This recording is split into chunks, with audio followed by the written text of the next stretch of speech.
in futsal.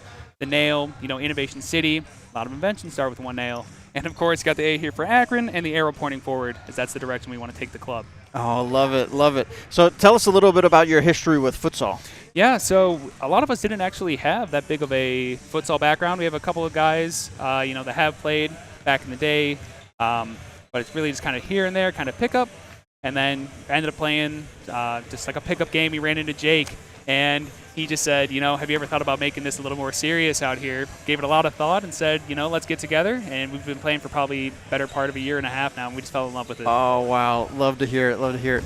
So what are you most excited about joining the FCS? I think just getting the word of futsal out in the Akron area, because it's such an exciting game. It's so easy to fall in love with, and I'm just excited to see those seats gradually just fill, with fans that love and support the game and the team. Yeah, and so, to tell the fans at home, because I've heard you have an open tryout coming up. Yeah. So May 24th, 1 to 4 p.m. at the LeBron James Arena in Akron, Ohio. No, so LeBron James Arena, tell us a little bit about that. Yeah, so he actually attended St. Vincent St. Mary's High School in Akron. Okay. Came back, put in $1 million, probably more, back into the old high school gym, and we ended up being able to play there. So now it's the LeBron James Arena. Oh, wow. Yeah. Wow. So how familiar are you with the FCS? I just started following them this season since Jake told me about. Yeah, so this season we had 2 expansion teams come into the league. One of them is here tonight in the final, Grand Rapids Olay. The other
And here we are back in Lansing City with some more special pregame coverage. So we have one of the other expansion teams here with us with Chicago House, and we have Ramon all the way from Chicago just for this final to be a part of this. The first thing that I want to know is, what are you most excited about coming to the FCS? Just everything, I think we work hard. The kids, well, not the boys are super excited. We wanted to test ourselves up to another level of playing futsal. So it's just exciting. You guys are doing an amazing job. The league overall is just awesome. And we want to be a part of that, Yeah. So maybe we can do a good showing, at the end of the day, and then, just go from there and just grow from this, Yeah. So one of the things, I just talked to the Innovation team, and we were talking with Brandon from Innovation, and we had 2 expansion teams coming to the league this year. We had Jinga FS and Grand Rapids Olay. Grand Rapids Olay is tonight playing in our finals. Where do you see Chicago House 1 year from today? I see us in the final. Okay, in the final. Yes. I mean, we have a lot of talent. And it's just, like I tell the boys, it's up to you guys. Yeah. I can only scream so much out in the field, but you guys are in there. Yeah. It's up to you guys to do a good showing. And I believe in them, I've always have, and I think we'll do a good showing. So now think about this. A lot of these fans home right now haven't seen Chicago House play. Why should they be Chicago House fans? Because the way we play, one of our sayings is that we play with heart. Yeah. We just love futsal. We live futsal, So once you see our players be creative, be themselves at the end of the day, I think you'll be attached to it, be like, oh my God, the kid did this. They're so free and on the field. And that's what I want them to be. Be free on the field, express themselves, but at the end of the day with one goal. So, to execute everything that we practiced on and to be the best team that we can be. So one of the biggest things with futsal is really like how people play. There's so many different ways to play futsal. What kind of style of play can we expect from Chicago House? I think it's, how do I say, it's just being us. Being true to ourselves, being true to who we are, who we think we are, which is family. Yeah, family. Every time I tell them, you come into house, you train with me, you play for me or whatever, you're family. So that's how we want to do. You rarely see us screaming at each other. Yes, you take your players and hold them accountable for something. Yeah. But at the end of the day, we're family. Pick them up. Let's clap. Let's go. That's how we play, with heart. And I think the most important thing is we're family. Yeah. And that's how a lot of people come and see us. Like in little tournaments that we have back home or in the league, they say why, because they're like, dude, you guys are crazy. I'm like, just at the end of the day, that's all I can say. We play with heart. Yeah. And we're all one big family. Well, the last question I have, one of the biggest challenges coming into this season for a team that was a little bit outside of the Michigan core area of teams was for Jinga FS. They're all the way in Cincinnati. They had a lot of travel complications come up, and so the player availability for all the travel. And so you all being in Chicago, every game is going to be a long road trip. How do you plan to prepare for that for your team, not only for player availability, but just to be able to perform on the road? Well, I think that we're still ironing stuff out with that. My biggest thing I talked to the players already. I want commitment. That's a big commitment if we start here, right? Yep. They all said, yes, we're down, and we'll figure it out. And traveling, we do, we plan on having like a travel bus. Oh, like nice. I said, family, Yeah. Family, traveling together, leaving together. So I think that's one of the biggest things that for me to travel together. If we can, like I said, I know the first team for house, they do have a bus, and I was talking to one of our managers, which is Brian. Shout out to Brian. He's helped us out so much. He believed in what I believed in, and he gave me the go. So I'm super excited for that. But to your question, yes, I think we will have a travel bus to where everybody travels together. And that would be ideal. That would be awesome. Yeah, and I think we can make that happen. Yeah, one of the things that Brandon from Innovation had just talked about was that same exact thing of like getting together and bonding during the trip. So we're really excited to have you in the FCS. Can't wait to see you next year. Shout out to Chicago House coming all the way to Chicago for the final. Continue to stay with us today as we got more of the special pregame coverage for you coming right back after this message.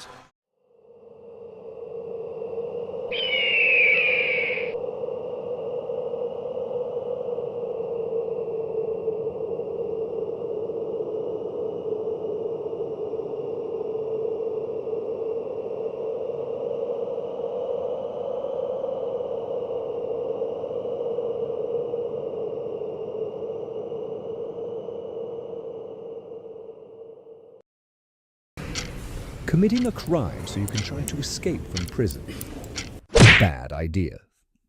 Going to the pod escape room to play an escape game with your friends.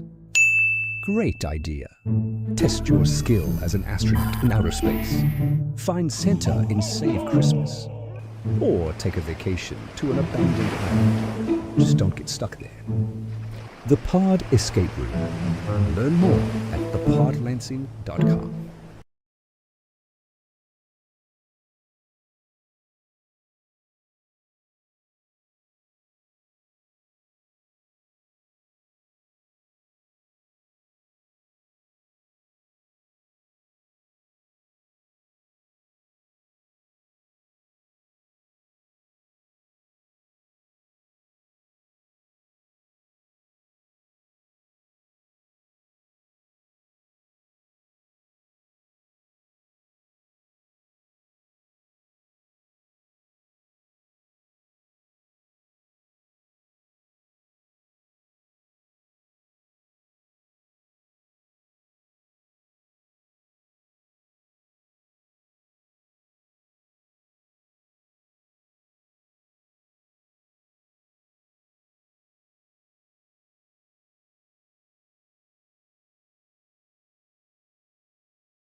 Ladies and gentlemen, it is the Futsal Champions Series final here at Lansing City Arena. Welcome to FCS Live. Jared Kluppel, Gerard Ascani, your host tonight.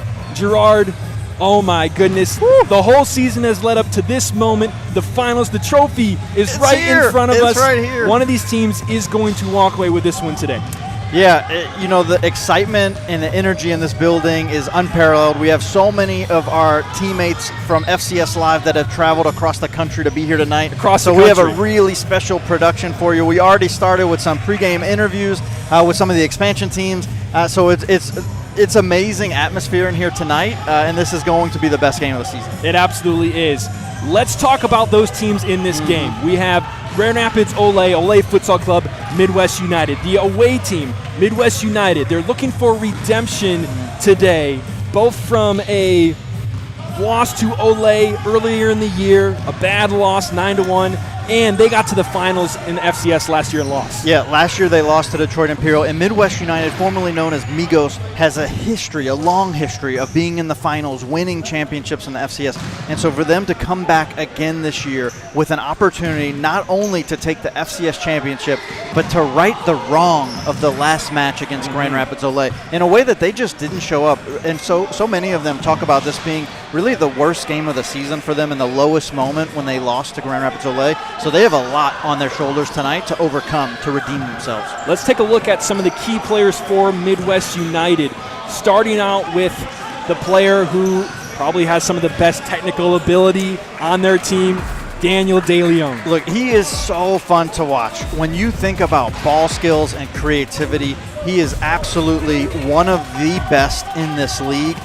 Silky smooth is a great way to describe it, but it's not only his ball skills and his technical skills, it's his creativity. It's his understanding of where to have the pass go to set his players up for success. He's our league leader in assists. He has been a force for them all year long. And another player that has been a force for them, he's been a force up at the top in the pivot position. We had him on the third half as a guest. It's Fikret Fikret is amazing. When you think of the prototypical pivot, he is it. He is somebody that really understands how to control possession, how to distribute, really how to leverage his physicality. He's someone that has a physical presence, and he is not afraid of contact. He's not afraid of making his own path. So we are going to see a really physical game from him tonight, and I expect him and Sammy Esquivel to have a lot of battles tonight. We'll talk more about the Olay Futsal Club later, but another player for Midwest United that has come up huge. He's a goalkeeper. We've seen him make amazing saves all year, Jose Vicario. Look, if you have not had a chance to watch the third half yet with Jose Vicario, that's a special time because he gives us a little insight into the magic of what makes him a truly exceptional goalkeeper. His shot-stopping skills are outstanding. And right now on your screen, you're looking at Miguel Cervantes. Jose Vicario's taking a little breather before the game. He's on the bench. There he is. Jose Vicario, his shot-stopping skills are unparalleled, so expect to see some fantastic saves from him tonight. Last player we want to mention for Midwest United. He has been, we haven't talked a lot about him in the features, but he absolutely deserves it. Anthony Leon. Yeah, Anthony Leon, he is one of those players. We've talked about this during the season. Players that go both ways, players that can do everything on the court, and he's one of those. He's one of really the most skilled players in understanding what the game and what the team needs from him. So he does what the team needs, whether it's defense, whether it's offense, creativity, goals. It doesn't matter what it is. He's going to be there. He's truly their rock. Midwest United coming into tonight's match, the second seed, the away team. They're looking for redemption, and we're going to highlight who they are going to be facing, the mountain that is Olay Futsal Club, right after the break.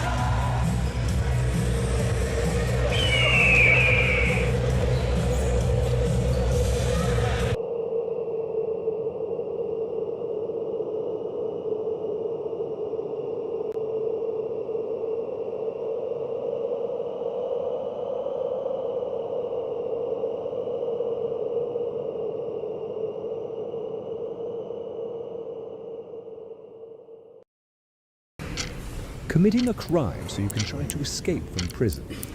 Bad idea. Going to the pod escape room to play an escape game with your friends.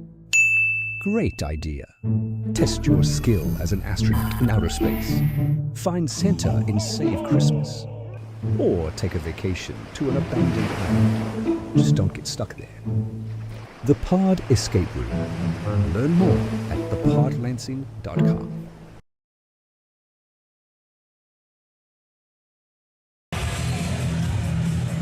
Ladies and gentlemen, welcome back to Lansing City Arena, the home of the Futsal Champions Series final. Midwest United taking on Olay Futsal Club. We talked about Midwest Olay Futsal Club. They have had an outstanding year. They have not lost a game. And one of the reasons they've been so good is their goalkeeper, Frankie Mendoza. Yeah, Frankie Mendoza has been outstanding. When you think about shot stopping, we just talked about Jose Vicario, but Frankie Mendoza's on another level. He has the highest save percentage in the league. He's going to have some fantastic stops tonight. Along with him, out on the court, we had him on the Third Half podcast. He's a starter for Olay. It's Aaron Gomez. Aaron Gomez is such a dependable player for Grand Rapids Olay. He's someone that is very dependable on the ball, very dependable defensively, and they count on him for just about everything. And someone that they count on for leadership, veteran leadership in a position like this. He's been around for a while. I actually got to call him a teammate myself for a little while. It's Lito Esquivel. Lito Esquivel, yes. When you talk about a leadership component to your game, Lito brings it all. He really sets the tone and the tempo for this team. And one of the things that's really fantastic about to watch him is anytime he gets on set pieces, he has some of the most goals in the league on set pieces this year. And now we can't talk about Olay Futsal Club without talking about Lito's brother. He's you can't miss him on the court. He's got a big frame. He's strong, and he gets the fans involved. It's Sammy Esquivel. Sammy Esquivel, yes, he is truly a difference maker for this Olay team. And it's not just about what he does on the court with the ball, with his team. It's really about how he energizes and engages the crowd too. He truly is the core driver of energy and intensity on this team. Those are some of the players to keep in mind as we welcome you back to the studio. Olay Futsal Club, they come in, they have not lost. Their very first game was a tie against Midwest United. The next time they played, of course, it was that 9-1 victory. Olay Futsal Club is coming into this game dominating, and they're trying to complete a near-perfect season. Yeah, they are really playing on another level right now, and it is going to take a lot from Midwest United to show up and really be competitive tonight, because Olay is making their mark as the best team in the country right now. They've done it all season. Will they be the ones that hoist this cup at the end of the day, or will the Cool Blue Grand Rapids guys steal it from them and get the redemption they're looking for? A few more pregame thoughts, some interviews coming up right at the other side of the break.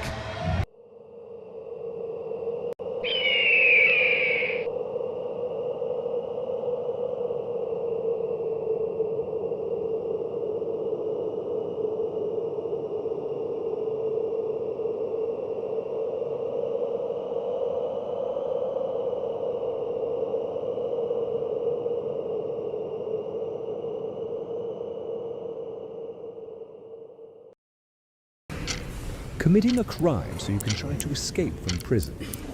Bad idea. Going to the pod escape room to play an escape game with your friends. Great idea. Test your skill as an astronaut in outer space. Find Santa in Save Christmas. Or take a vacation to an abandoned island. Just don't get stuck there. The Pod Escape Room. Learn more at thepodlansing.com. Ladies and gentlemen, welcome back to Lansing City Arena. We are here courtside with Coach Fabian Rodriguez of Olay Futsal Club. He's there with Jennifer. Jennifer. Coach, it's nice to see you. We just spoke at the semifinals. You guys have won. You've advanced. Tell me how you are feeling right now, being at the championship game, in the new league.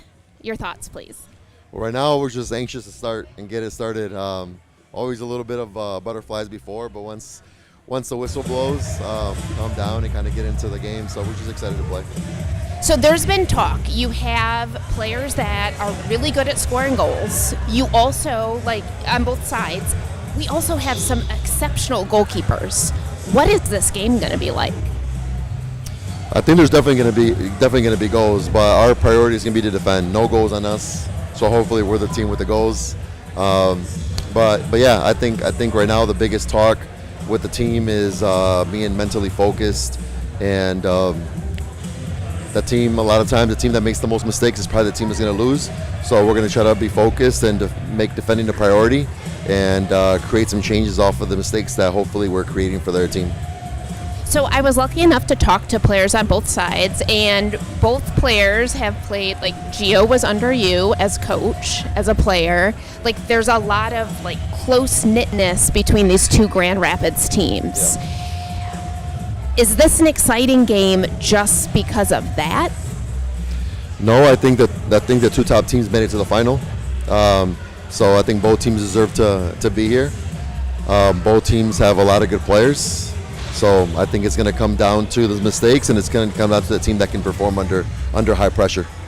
Well, thank you for your time. Good luck, and go blue, go red, go purple. Today is going to be go black, I think so. But yeah, go red. Thank you, Fabian. Thank you.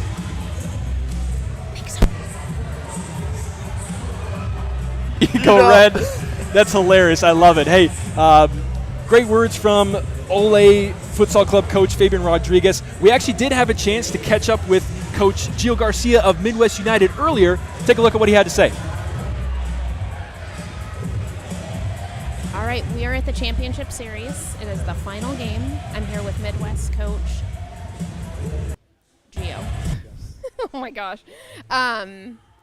Tell me about your road here. Like, does this feel different? Because you guys made it to the semifinals last year. What has the competition been like? Like, does this feel any different? Is it the same? Talk a little bit about that if you could. No, it's been good. Obviously, we had teams like Jinga, who just had a semifinal. We had teams like Olay who are in the final. To me, it feels more like a purpose being here. We're competing for something. So that transition from last year to this year is obviously really good to see. Just adding different teams that bring in so much competitiveness between each other, and it's been great. So we're really happy to be here. this night, and hopefully it goes our way. So, yeah. So you were a student of Olay to begin with, right? You worked under Fabian. Has that felt like that's given you kind of an insight to how Olay plays? Or do you feel like you're an advantage at a disadvantage because, like, you were part of Olay? Right, yeah, that's a good question. Fabian's a smart guy, so he's always trying to figure out new ways to adapt with the sport. So, yes and no. I think futsal can go either way. You put two teams on the court, and honestly, whatever team shows up is going to be the team that comes out on top. So, obviously, we try new things. We run set pieces. We run certain plays. So, there's so many things that you can do in futsal. There's so many ways out of the back, so many set pieces that we still haven't yet to covered or discovered. So it's just honestly, how to experiment and put pieces together at the end of the day. So are you here with your full team tonight? I understand we are missing Isaiah and Cole. So is that going to impact anything? Do you still feel good? For sure. I think adding those two players, Isaiah has been with us all season, and he's been great all season. We look at Cole, who has tons of experience in the futsal side. So for sure, having them here tonight would have been great. But I'm pretty confident with the group that we have, and the group that we have tonight has been pretty consistent all season. So, again, just feeling pretty confident with them. So you have players that score goals, and you have really good goalkeepers that stop goals on both sides. So what is this game going to be like tonight? Fast, intense, a lot of action. It's going to be fun. It's going to be crazy. So I'm really excited for tonight. These are, we live for games like this. And my players do. They do. Whether it's a semi, whether it's a final. Again, it's just a purpose for these players to come out and showcase their skills and just truly compete for something. So it's going to be fun. Well, good luck tonight, and I guess we'll find out if it's going to be blue or red in Grand Rapids for the rest of the year. Yep. Thank you, guys. I appreciate it. Thanks. Great to hear from both coaches before this matchup. Futsal Champions Series final. Comes down to this. We have player introductions coming up, team introductions coming up, and maybe even a couple of more player interviews. So don't go anywhere.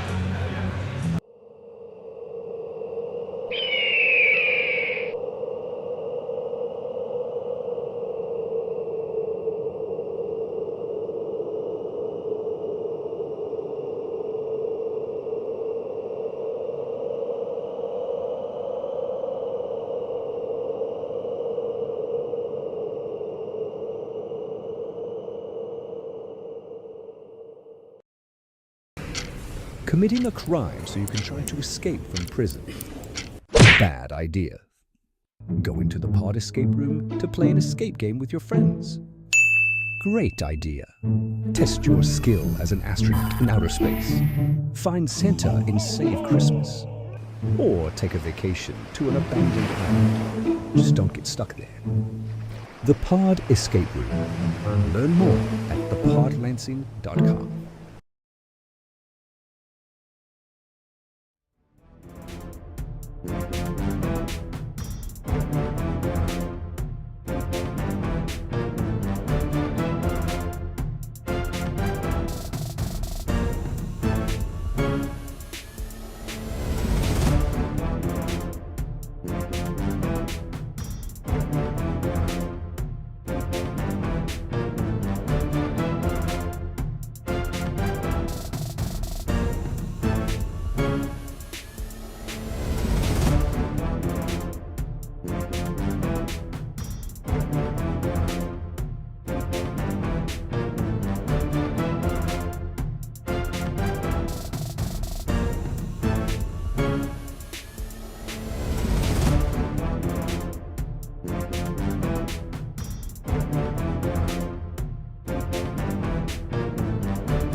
Ladies and gentlemen, welcome to the Futsal Champions Series final. It is time to meet the teams that made it all the way here. We're going to send you down to the public address. Don't go anywhere.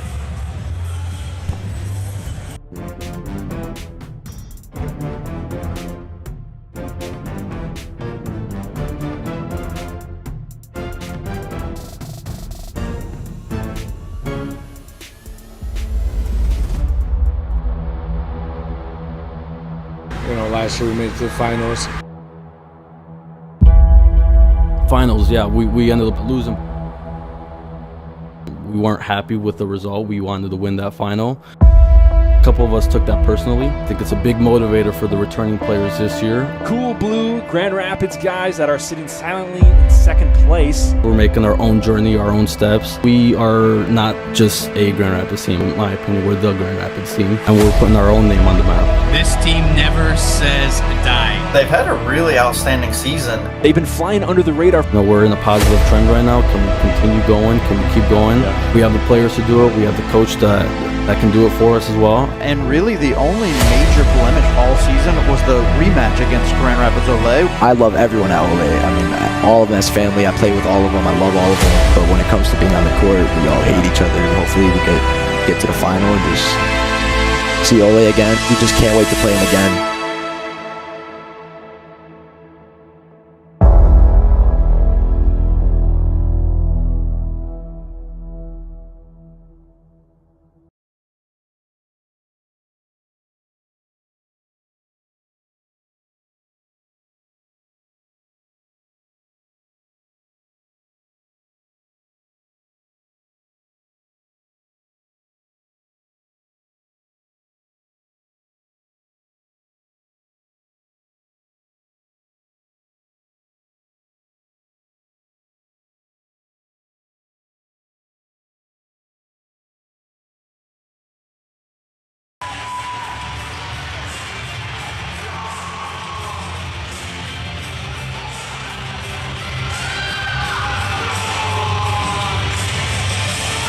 And now, the starting lineup for Midwest United, number 5, number 2,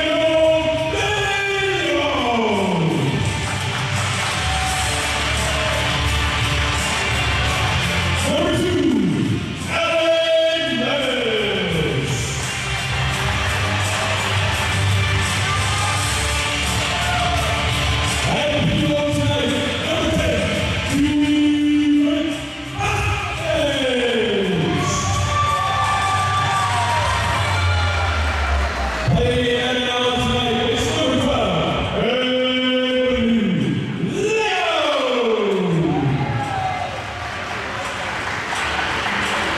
and between the pipes for Midwest United, it's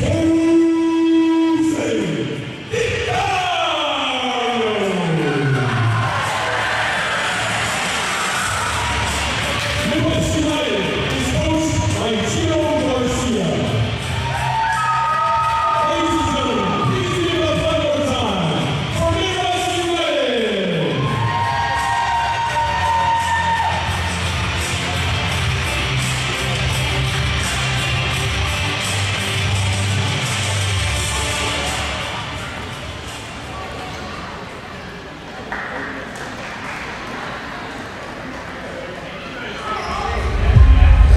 After winning the NFL championship last year, for us it's always been visualizing that we're going to be in the final. I feel like our guys made it a habit to think that we will be in the final game. Expectations, we're going to be a favorite to win. Goals and wins. Dominate every game that we go into. You guys should expect wins and goals. I expect them to do exactly what they've done all season. No team has beaten them. They've won 10 in a row now. They are going to have the first unbeaten season in FCS history. Not surprising, really. This league is ours now. It's ours for taking. The environment and the fans, I mean, it was just awesome. We're going to get goals out of them, creative play, stellar defense. Level of play does not drop. The model of consistency throughout the entire season. They've been dominating in their performance. They've been dominating in the standings. Looking for another dominant performance from us. Grand Rapids itself is always going to be ready. Please welcome the Futsal Champions Series lineup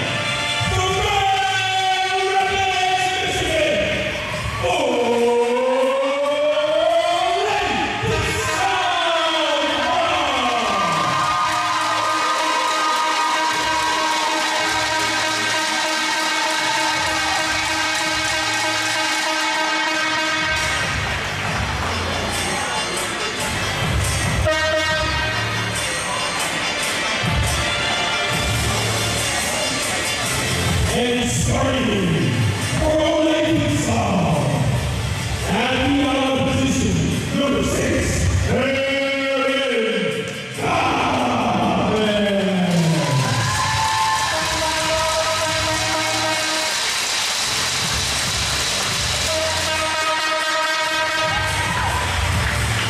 Playing yellow, number 88,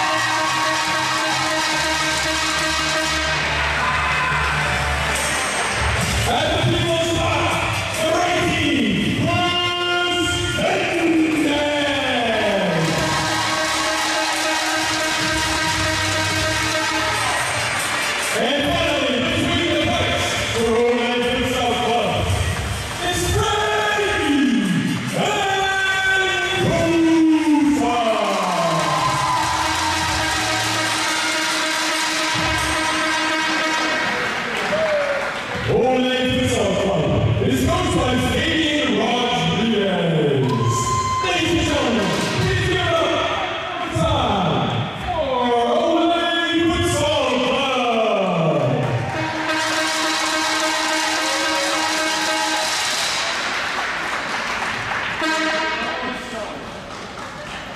At this time, ladies and gentlemen, we ask that you please rise.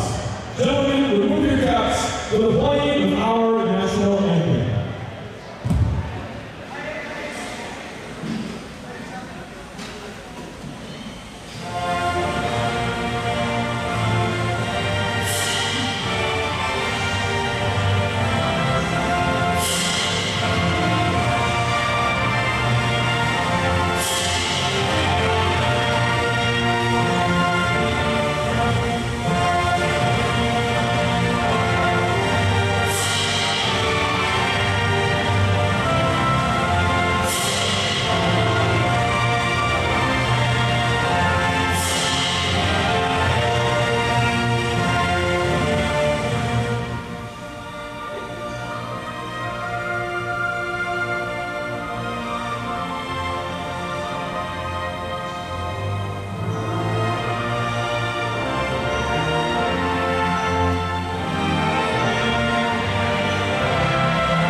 Ladies and gentlemen, welcome back to Lansing City Arena.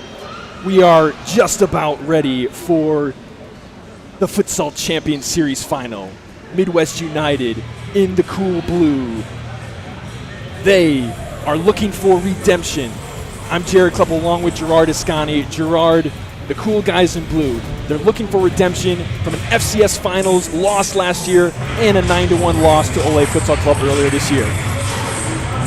Yeah, when you think about planning out a trip to the finals, a return trip, Midwest United could pick no other team to play against than Grand Rapids Olay. This game has so much significance for them, not just to redeem themselves from the loss in the finals last year, but to redeem themselves from the demolition that they received from Grand Rapids Olay this season. And on that side, Olay Futsal Club, they are seeking to complete their season of dominance. They tied the first game to who else? Midwest United. But since then, they have been unbeaten. 10 wins in a row for the guys in black tonight, but the Grand Rapids team in red, more well known, and they are trying to top off an amazing year by hosting the trophy. Yeah, Grand Rapids Olay has put on an impressive display this season. There's no other way they can wrap this out without a win here tonight. This is what they have been playing for all season. This is the moment that they have waited for. And if you didn't catch it earlier, starting on the court for Midwest United, Daniel De Leon, Alan Lemus, Tigran Hasovitz, Anthony Leon, and Jose Vicario in net. For Olay, it's Frankie Mendoza in goal, Aaron Gomez, Lito Esquivel, Sammy Esquivel, and Chris Mendez. No surprises there on who is starting for these squads. Tigran Hasovitz stands over it, and we are moments away from the kickoff whistle. Here it is, the Futsal Champions Series Final 2025 is away.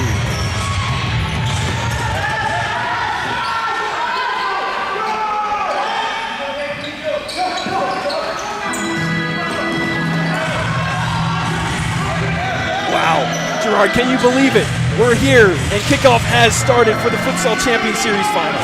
You know, we talked about how much energy and excitement was going to be in this building tonight, but I'm still surprised. This is amazing. What an incredible atmosphere. Both of these teams travel really well with fans. Fabian Rodriguez talked before the game about he wanted to know who would have more fans tonight, Midwest United or Grand Rapids Olay. It's a split right now. Yeah, looking into the crowd, I see a lot of red. Over particularly behind Olay's bench as Aaron Gomez looks to have a turn here. He is going to win the first quarter of the match for Olay in the black jerseys, going right to left on your screen. Midwest United going to face the first corner. This one goes short to Sammy Esquivel. Now Chris Mendez playing with him. Here he is with a 1v1. Anthony Leon faces him up. Olay to the other side. Here's Lito Esquivel. Olay maintaining possession. Midwest trying to push up to close the amount of time that they have on defense. Both teams starting out in a high press. Diagonal to Sammy. He's able to get by one. He's got Mendez with him, a toe poke. Goes well wide of the net. Yeah, when we think about that possession, it's one of the things that Fabian Rodriguez talked about they really want to do tonight is they want to maintain possession and look for opportunities to get out of Midwest United out of position. That long attempt from Vicario goes too long. It's going to be Olay kicking here on the near side. They go short. Aaron Gomez, Chris Mendez, Lito all in short. Proximity to each other. They get out through Mendez. But Midwest are right there. Double coming on Sammy. He takes a shot. Vicario says no way.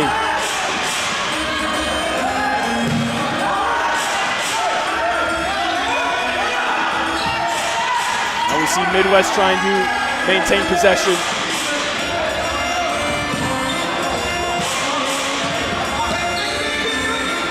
Olay are also looking on the defensive side to press and to go up the court as Midwest allows them. They kind of sneak up the court on that defense. We've talked about that throughout the season, Gerard. Yeah, one of the things Olay really likes to do is force the other team to make mistakes, and they'll vary up their defense with high press, low press, really depending on the situation because they want to put the other team in uncomfortable positions. We're getting our first line change for Olay. We're going to see a completely new line coming. We've seen that a lot this year, 2 full lines and sometimes a third, but most likely the third is going to kind of be pieced together for that second line. We have J.R. Real here. He's on the ball there for a moment.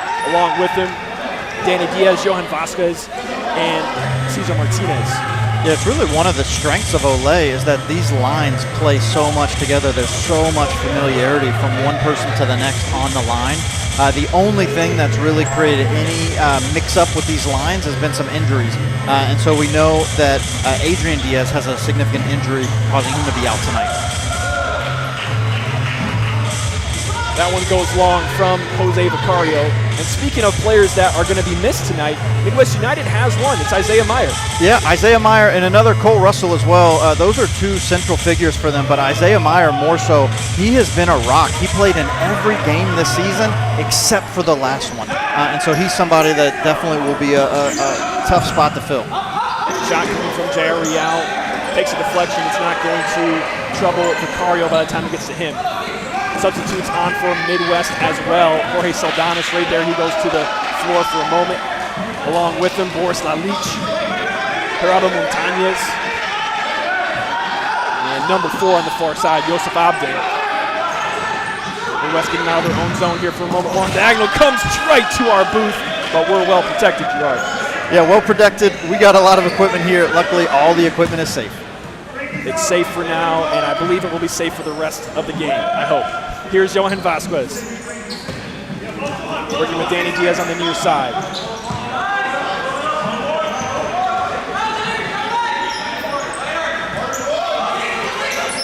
Defense coming up for Midwest. Something we've seen Olay do very well all year, possessing and not being bothered by the defense, not being bothered by the pressure, and being patient, waiting for the moment to go forward. Yeah, it's really the style of play that they have, and it's something that Fabian intentionally teaches his team to do, to really maintain possession until the opportunity presents itself. Here's Jair Real.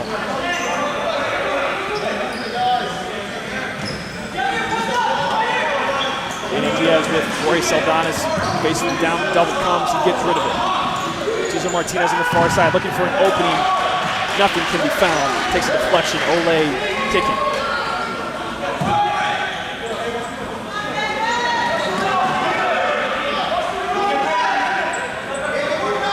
It's like Johan Vasquez looking for a little pick there for J.R. Real. But that's going to be Yosef Abdin coming up and denying that opportunity. Great defensive play for him. Yeah, fantastic read on the play. Johan Vasquez was trying to set that pick, and he did, but he was able to cut that off. Yosef Abdin did a great job there. Midwest United nearly giving it away there. And if you've watched these games all year, you'll know that transition is one of the focuses of Olay. Not that they can't get it done otherwise, as Vicario has to make a stellar save there on Jair Real. But Gerard, it's not that Olay can't create, but they do transition and press that defense to get a transition goal. They do that very well. Yeah, they do. I mean, basically every aspect of the game Olay does really great, but transition, they're really skilled at making goals out of nothing. This is a team that has not lost a game all year, and the last time they did not win was a tie against Midwest United. Right there, we just got to say, those ball skills from Jair Real were outstanding to win a corner there. How in the world did he maintain possession with that defensive effort?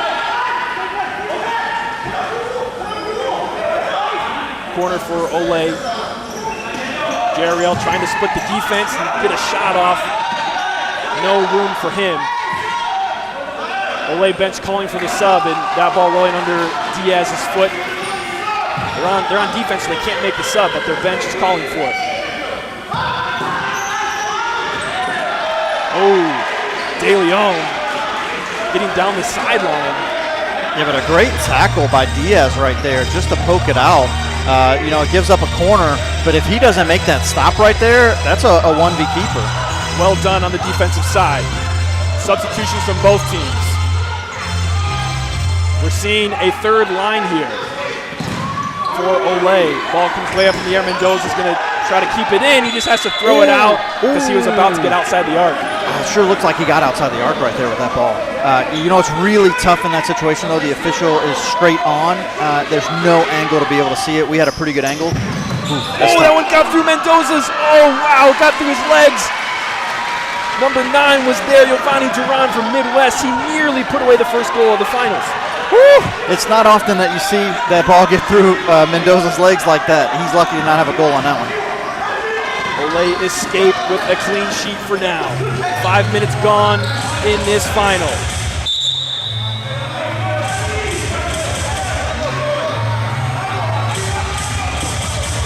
We are seeing a third line. I mentioned it earlier. A third line for Olay.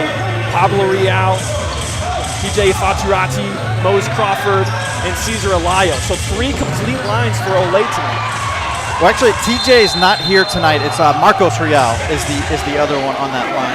TJ had a prior commitment, wasn't able to make it, but we got the Real brothers making up the third line. Foul there committed by Olay. We might have a chance in a bit to show you on the replay, but they started quickly. Yeah, we'll have a chance now to see it. Take a look at it again. Some shirt grabbing going on.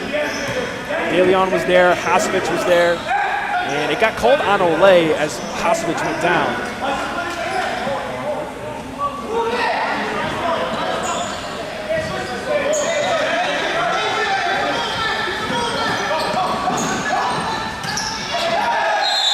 now we see, I believe that's number 8, Marcos Real,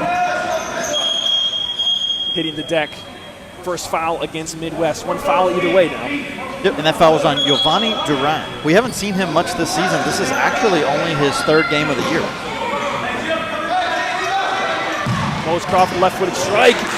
Vicario handles it, but we had number 99, Pablo Real, trying to seek that one out. Oh, hard to the ground. Yeah, and that was what we just saw, the inverse of that. Giovanni fouled Marcos. Now Marcos fouled Giovanni. And Giovanni's somebody that a lot of great words from Gio coming into the season. And we didn't get to see a lot of him. He played against Jinga in the playoffs and only played one other game this season. But Giovanni Duran is a player to watch tonight as far as Gio's concerned. Marcos Real committing that foul. He gets a talking to from the official on the far side. No caution given, but a warning there. Yeah, and that's excellent officiating. A rough foul, you don't always need a caution there, but a great firm talking to is an easy way to keep the card in the pocket. Leon trying to find Kosovic down the side as Midwest almost completely transitions to their starting 4. Saved one player. Number 9, Gerardo Montañez. Giovanni Duran. We were just talking about him. He's also on the court with the other starting 3. Here's Cesar Lyle. Oh, great touch. Getting by. It's goal number 1, Aaron Gomez from Cesar Lyle. You know, we talked about maintaining possession. That's what Olay does. Cesar Lyle with a fantastic ball move. That creates that opportunity. And Aaron Gomez just puts it away. And we had a rolling foul right there. Was that 2 rolling fouls or just 1? Yeah, we're getting word from the officials. We did have a rolling foul against Olay. Or a rolling foul against Midwest, he said, it looks like. So it should be 2 apiece now, I believe. Yep. Yeah, 2 apiece. And Olay opened up the score line after about 7 minutes away. And they have another chance here. Nito Esquivel finding Sammy. The strike! He was trying to go top shelf, but he missed that one well wide. You know, this arena has seen a lot of rockets, and that's the first one tonight. That's the first one tonight.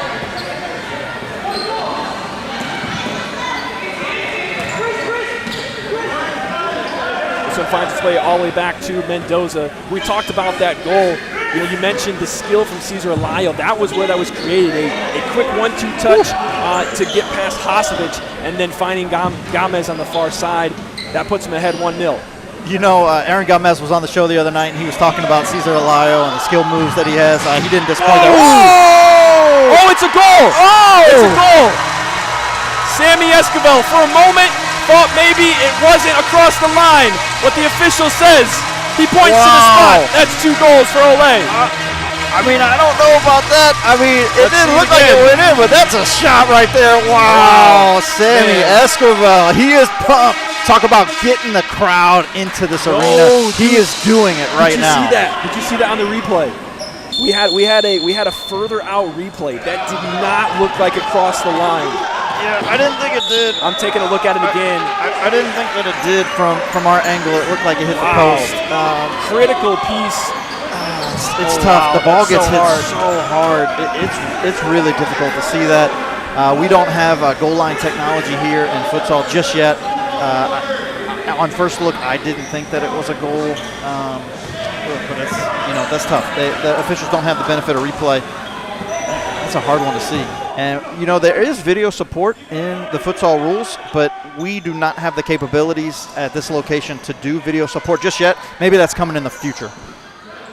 So Midwest find themselves in a 2-goal hole now.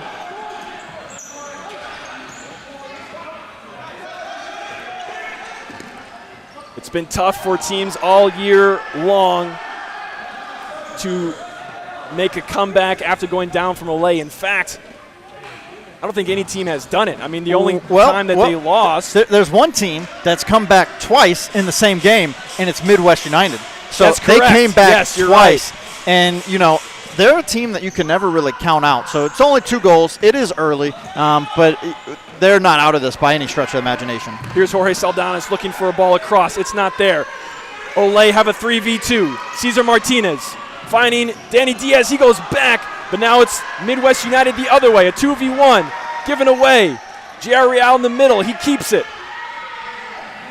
Trying to find space. He gets a little bit left foot strike. It was a pass actually to Danny Diaz, but Diaz not ready for it.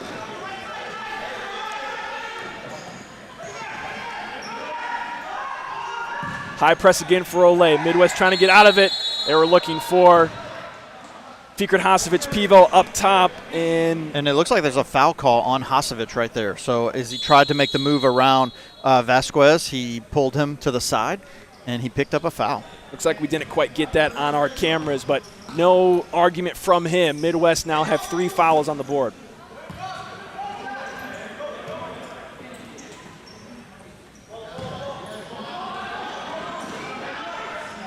Johan Vasquez is back to goal. Ooh. He's going to draw another one from Hasovic. Hasovic doesn't like it, but it's foul number 4. Midwest getting dangerously close to that 6 foul mark. They're only halfway through the first half, Gerard. Yeah, there's still a lot of time in this match, and to be sitting on 4 fouls already, that's going to be tough. Olay now with possession. It's given away.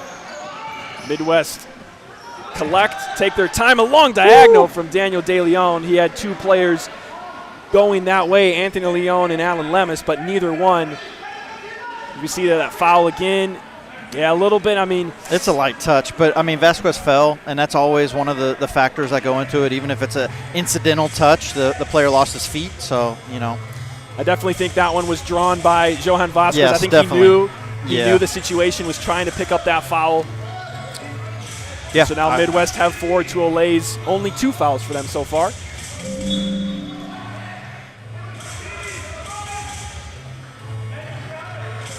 Now Olay pinned in deep in their zone. Midwest United. They want a handball. Olay's bench. They're not going to get one. They want another one, and this time I got a foul. It was a foul. Well, either that or well, handball it could be. would You're be a right. foul. Yeah, either way, we see it again. And that's their 5th foul. Wow, not even 10 minutes tough, in. It's tough to know if they call a hand, or because it did look like he clipped Daniel Diaz there. So, yeah, I think they called the handball. You couldn't see it on the screen there, but the ball definitely hit Hasovic's right hand, his right arm, and it impeded the progress. So now, 10 minutes and 6 seconds. Midwest United is going to sit on 5 fouls. So any more fouls, and they're going to give away a 10-meter penalty. Johan Vasquez in the corner. He's going to win a corner. A proper corner this time. you know, it's one of the interesting things about futsal and the positioning of corner kicks and kick-ins. Sometimes the corner kick could even put yourself at a disadvantage because the ball gets trapped deeper in. Half-court offense for Olay. Here's J.R. Real going down the sideline. Loves that right foot. Left foot not quite as pretty as his shot goes well wide of the goal. First timeout of the match. Midwest United's going to take a rest and time to talk it over. And it's a good time for us to let you know that this game is sponsored by Ally Marketing, your friend in marketing. If you're looking for a teammate in the marketing space, check out allymarketing.us. That's ALLY marketing.us. The official marketing partner of the Futsal Champions Series, Ally Marketing. Let's be friends. We take a look with the fans here. Olay supporters in the crowd. Midwest supporters, we see that cool blue there as well. What are they talking about in that huddle right now, Yeah, Gerard? right now, Gio is just saying, like, we need to maintain our composure here. We got 5 fouls. We cannot give up another one. He's trying to create some more structure offensively for them because every time they get the ball, it's really like a fast break for them, and they're just trying to create something in transition. They're not really slowing it down, maintaining possession. That's really what we're seeing the difference of with Olay, is every time Olay gets the ball, they slow it down. They're much more methodical in their approach to this game. Fans getting into it, dancing to the timeout music right there. Midwest United taking the full length of their timeout. The whistle has blown a couple of times now. They got to get out there on the court, and their official is going to walk over and blow it a third time, a little more emphatically this time, and they get the idea. Yeah, and one of the things that because there's free substitutions in futsal, we don't track minutes that players play. If we did, you would see that right now this first line for Midwest has played the vast majority of this first half. On the other hand, Olay have had 3 complete lines, and we've actually not seen their starting 5 for much of the game. I mean, it hasn't been the majority, I don't think, as Mendoza gets on the ground. Great play from him. Wow. Take another look at it. Wow, Mendoza, he goes down to the ground thinking he's going to make the save, but the shot doesn't come, goes around him, and he lunges at it with the hands. Wow. Excellent save from Mendoza. We've seen that from him all year long. He had a critical one in the semifinals, and this one's not going to bother him at all. Look, that right there is what makes him an amazing goalkeeper. When you think about why we didn't earlier in the season think that the Olay keepers were great, it's because they don't get a lot of saves. That's not a save. It doesn't go on the stat sheet as a save, but that's an incredible stop. This one's going to go out of bounds in favor of Midwest United. Girard Midwest, they find themselves down 2 early in this one, as Alayo's going to get a talking to from the official. They find themselves down early. Well, you mentioned it. They have come back from down against Olay, and oh man, this is a bad giveaway. I was just about to say that they've done well since that second goal. Outside of that almost giveaway here, and another one, possibly number 3. Oh, Alayo blows it over. Vicario was outstretched there trying to make a save, but Alayo made it easy on him and put it over the net. Yeah, it looked like it almost kissed the crossbar going over it. That was really tight. Alayo's not happy about that one. No, he's out there, and he wins a kick in for Olay. They're on their 3rd second. Had to get it out quickly was Mose Crawford.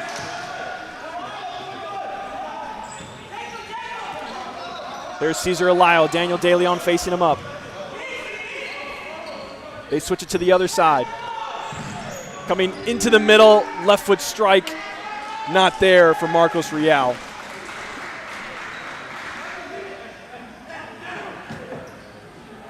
Corner kick for Olay, essentially a corner kick. Kick in deep in near the corner there. Yeah, and this is where Olay's always dangerous. They have so many set-piece plays. Well, that one was not cared for enough, and it's going to be a turnover to Midwest. And this is really one of the interesting mental battles for Olay and Midwest United. So Olay has a lot of intricate set pieces, but everyone on Midwest United, with their backstory and their affiliation with Grand Rapids, they know the set pieces. And so Olay always has to figure out something new to do when they play Midwest United specifically. Here's a chance for Alan Lemus, the back post. He had Anthony Leon there, number 12 for Midwest, but number 12 for Olay, and net denies that opportunity. Oh, yeah, and that one goes down as a save right there. Frankie Mendoza stepping up. Mendoza already with 2 critical saves. He did give one up that almost turned into a goal, but he's had 2. And here's another one, Anthony Leon. He's going to put it away. Midwest is hype. They've cut the lead in half. Look, that is an example. We've talked about that all year long. The extra pass. Alan Lemus didn't take the shot on goal. He had every right to take the shot, but what he did is he made one extra pass. 5-hole, Anthony Leon puts it away. Woo! Wow. So Midwest United get the first goal of the match for them, and they needed it, Girard. Yeah, like that's it. You get some momentum back with that goal. Oh, and here we go, another attack right here. Alan is going to put it in. Ooh, Mose Crawford with the block. Well done to get back is Crawford and Olay defense. Mendoza with 4 seconds, he gets rid of it. Now Cesar Alayo to the far side. Midwest thinks it's theirs. The whole team and the bench thought it was theirs, but the official did not.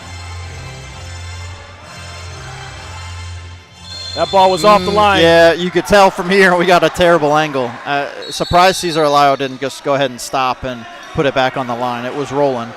And this is going to be the last warning for Cesar Alayo from the official to stand back.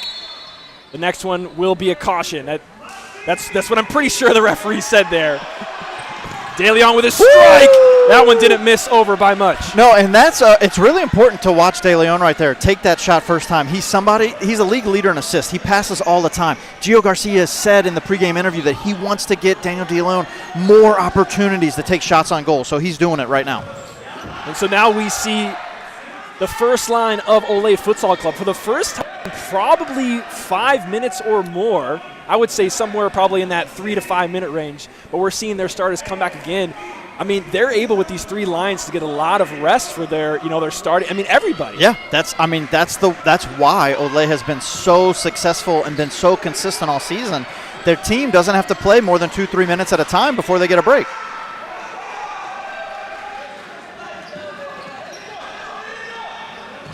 Midwest United trying to get out of their own zone, looking long. Header comes back right to them. Saldana's trying to keep it out. And this is the part about that too. It's that they get these breaks, and for 2 to 3 minutes they play, and then they sit for 5 or 6. But here's the thing: there's barely any drop off from one line to the next. Yeah. They're so strong throughout all 3 lines. Yep. That is a critical piece that Olay has. That the drop off when the substitutes happen, even between line 1 and line 3. There's not a huge drop off. I mean, we saw Midwest score on line number 3. Yeah, that's what. Well, line number 3 scored the goal for Olay. They did, yep. So, I mean, even if anything, if they're playing level 1-1, well, how's Midwest get back in the game against the 3rd line? They're playing even. Lots of depth for Olay Futsal Club. And you mentioned it earlier, also lots of connections, personal connections across these 2 clubs in Grand Rapids. Lots of connections, even familial relationships. So we have Cesar Alayo is related to Jorge Saldanas. Well, here's Gomez looking for a strike. Oh, he had the side net if Vicario wasn't there, but as he is almost always in the right spot. Almost always. Now here's Sammy Esquivel off the corner, gets a pick, but that's going to be blocked by Gerardo Montañez. I am excited for the time when we can start to track some of these block shots because, when these players are putting the body on the line, let's give them credit where credit's due. Now Sammy Esquivel with a 1v1. Lido kind of comes over as a pick. Sammy goes to the right. A sliding save again from Montañez. Putting it all on the line. It's the finals match. And it's the culture of their team. Why wouldn't he? Oh! Vicario with the... Wow. With the kick save. Yeah, he dropped the knee down, got it with the shin. Down. Oh, yeah. I was kind of blocked by one of the players, and I couldn't quite see. Classic Vicario save well right there. He wasn't letting the nutmeg happen on that one. Vicario doing what he needs to do to keep this game in a very competitive spot. It's 2-1 Olay right now. Lido Esquivel. Montañez on the ground again. Whew. Gerardo Montañez, he is not afraid to put his body on the line. And yet Olay Futsal Club still with the attacking opportunity. Mendez goes down. Oh, no call. No call. Oh, Mendez is holding his shin. So this is one of the things, if you watch last week's game against Detroit Imperial, there was a 50-50 collision between Chris Mendez and Davide Depoche. And Mendez really hurt his shin in that game. All week, Fabian Rodriguez was talking about how it's not a injury that's prohibiting from him playing, but every time there's any touch on that shin, it's incredibly painful, and you can see it right now on his face. So there was some contact there, no foul called, but Mendez is in a lot of pain. He certainly is. He's limping around a little bit. We saw him exit the game early, the one you were talking about, the semifinal, and he did not come back. But he is still on the court for now. You can tell he is not comfortable on that shin, and Midwest collect on the Olay giveaway. Hasovic.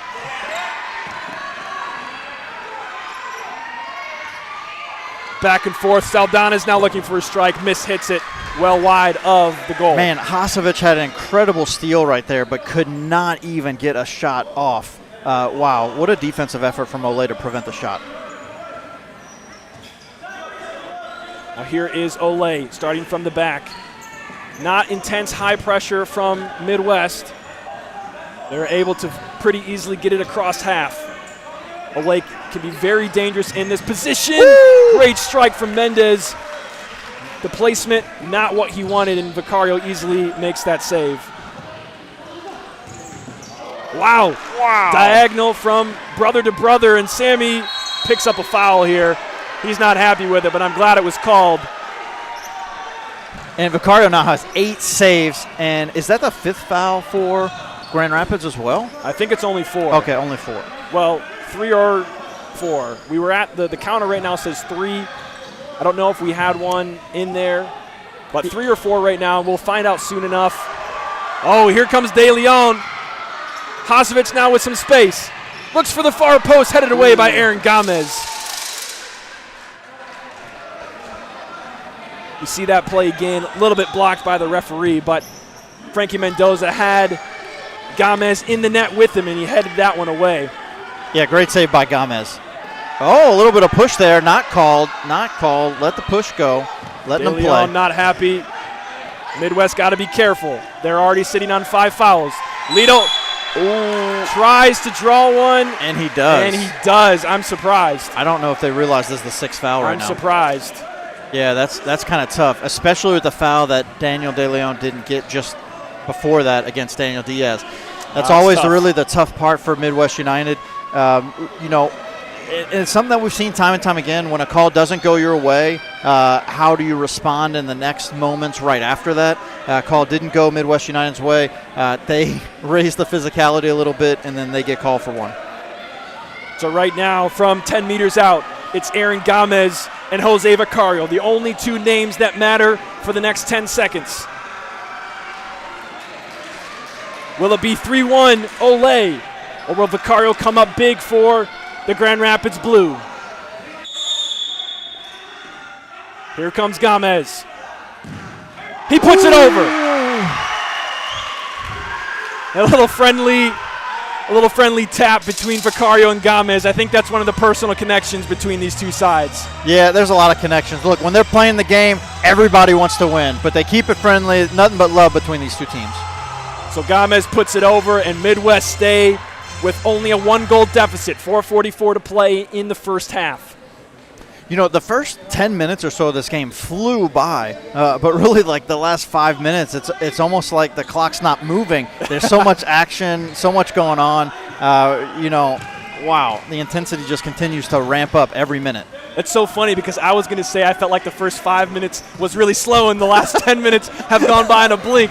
Just different perspectives from the commentator's booth is all. Yeah, like we were calling the game, and up until the first goal, it seemed like the game the clock was running the entire time. Olay was maintaining possession a lot, and Olay really hasn't maintained a lot of possession recently. Off the corner, shot from Johan Vasquez of Olay goes well over the bar. And we've seen actually probably 5 or 6 shots now from Olay that have been pretty bad misses from what their normal standard is. And now Midwest with a chance at the top of the arc. The first one misses. Anthony Leon. He puts it away. It's a tie ball game. Look, you talked about this during the player spotlight. We don't talk about Anthony Leon enough, and he's showing us why tonight. He is no stranger to FCS finals, and he's putting his mark on this game with 2 goals. He beat Frankie Mendoza in the 5-hole, but now he's going up top, and he slots it in the top right corner. It's all square here. Midwest United 2, Olay Futsal Club 2. 4:08:07 to go in the first half. What a strike from Leon on that last one. And look, it wasn't just the strike, though. It was the patience. Yeah. So he was about to take a shot, but he realized that he didn't have an angle. He had a little slight ball roll to the right. He put himself in a much better position to take that shot, and Olay was expecting him to first time it, but since he didn't, he created an angle for himself. Midwest United now in the half-court attack. Daniel De Leon gets by Diaz, gets by a second, not quite. Couldn't quite get to it, I should say. It'll go out of bounds for an Olay kick. Jair quickly up the sideline. They got numbers now. Cesar Martinez. The blue shirts quickly go on him. And Hasovic gets whistled for another one, and I think I'm going to have to agree with that one. Yeah, he was really handsy right there, and it's going to be tough. Cesar Martinez is a smaller guy, not quite as strong, not able to play through that kind of contact. Hasovic has to recognize that. When he puts his hands on Martinez, Martinez isn't strong enough to maintain that pressure from those hands, and nor would he want to play through it because he takes the contact right there. He falls. That's a foul. Now they get a PK. Second penalty of the half for Olay. Both 10-meter penalties. Jose Vicario still in net, and this time it's Chris Mendez. he faces with. The last one by Aaron Gomez sailed over the bar. Will Mendez put it away or put it on frame for Olay this time? Here comes Mendez. It's into the back of the net, the upper left corner, and he also gives a tap to Jose Vicario. Not a whole lot he could do about that one. Goal number 3 for Olay. Mendez does not play around. He puts that right on target, and he forces a save from Vicario, and he put some pace on that ball. Vicario was not ready for it. That will be a tough one to save for any goalkeeper. Well placed as this one goes way out. And we're going to see a caution to Miguel Cervantes on the bench for Midwest. He was letting the officials have it. Yeah, and I don't know exactly what that was for, if there was something that we didn't see or if it's really just talking about that last foul. But Gio's hot as well. There's a lot of frustration right now in Midwest United.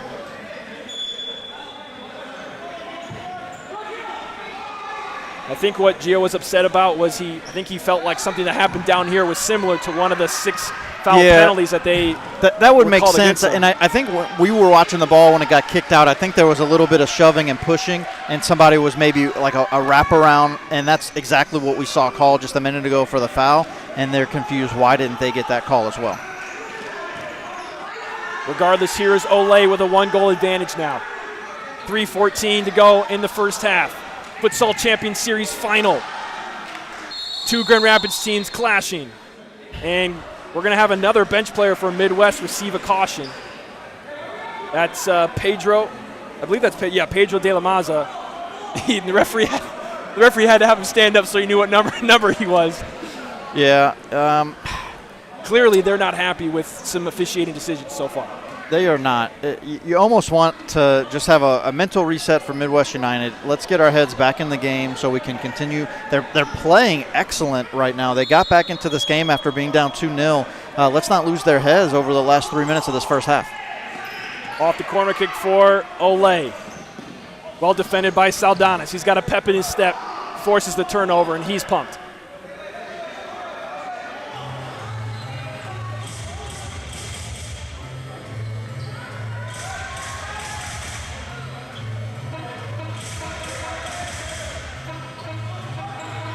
Now Midwest trying to play out of their own zone. Flick up doesn't go as planned. J.R. Real with it. Woo! Great skill. Can he get space again? The back heel. Cesar Martinez to the back post. Wide open Danny Diaz. Wow, and this is exactly what Olay has done the entire season, as they capitalize on these moments when the other team gets frustrated, lack of composure. Jair Real having some incredible ball skills. And then what does Cesar Martinez do? He doesn't take the shot. He makes the extra pass. The extra pass is what it prevents anyone from Midwest United from stopping that goal from going in. 4 goals now for Olay. They're back to a 2-goal lead.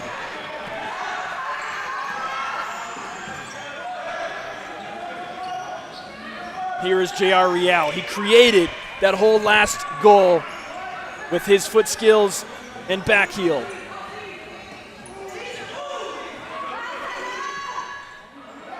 Olay bench calling for one of their players to move. You can clearly hear it all the way over on the other sideline.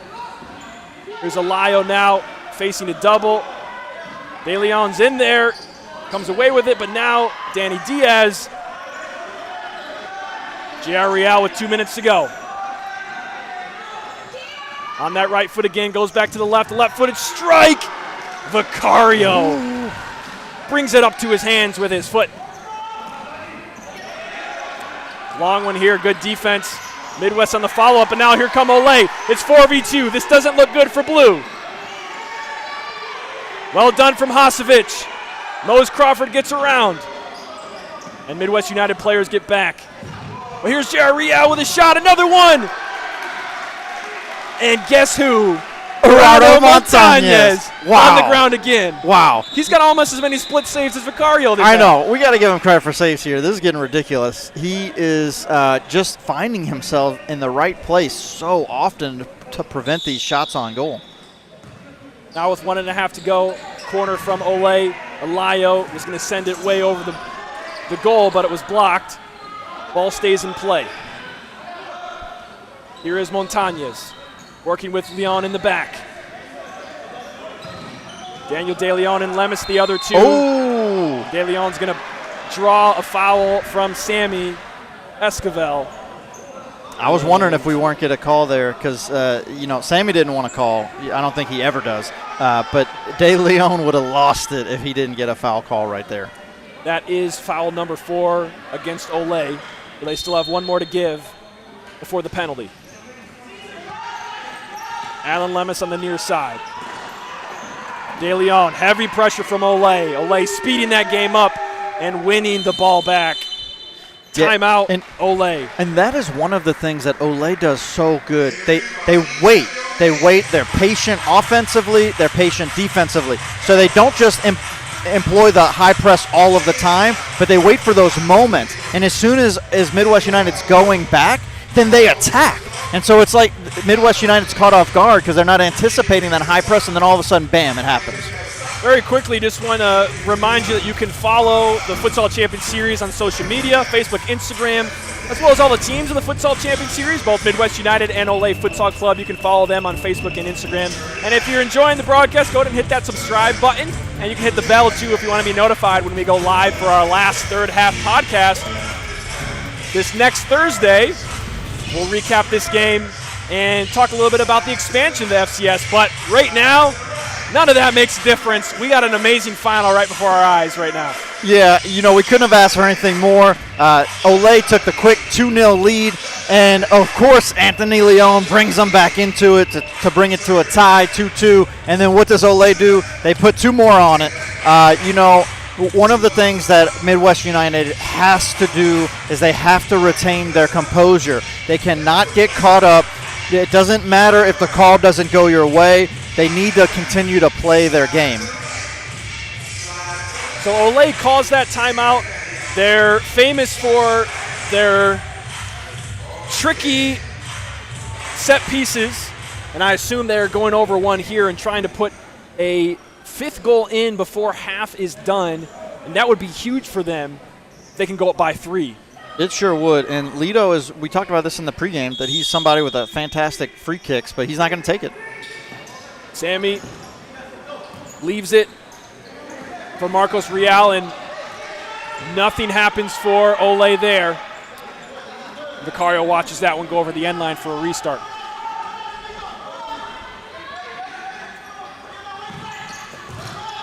Going up the line was Montañez. You know what's interesting? So we come out of this timeout, and we don't see we see a split line for Olay. Olay doesn't typically have split lines, especially when it's not a time where they get trapped substituting. But right now we're seeing a little bit of mix of line 3 and line 1. Yeah, it is. It's the Esquivel brothers, Sammy and Lito, as well as Marcos Real and Cesar Alayo. On the other side, Alan Lemus, Gerardo Montañez, Daniel De Leon, and Joseph Abden for Midwest.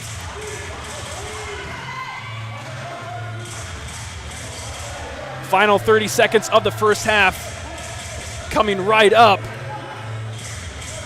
Are we going to go into halftime with a 2-goal separation, or will one of these teams take momentum into the halftime break? Cesar Alayo met calmly by Vicario. 15 seconds. Alan Lemus looking for a diagonal. Lemus comes in, no call. It's a 3v2. Shot from De Leon. He opts to take the shot that time and not make the extra pass. What do you think about that decision? It's one of the challenges. When you have a really creative player and you tell him to take more shots, he takes more shots. But he should have passed that one, and that's tough. 3 seconds, 2 seconds, 1 second. Lito Esquivel. That's time on the game clock. There's no buzzer. There's no buzzer. There it is. So the last few seconds of play there really were not where it was already expired, but half number 1 is over. Gerard, a 4-2 scoreline. Olay on top.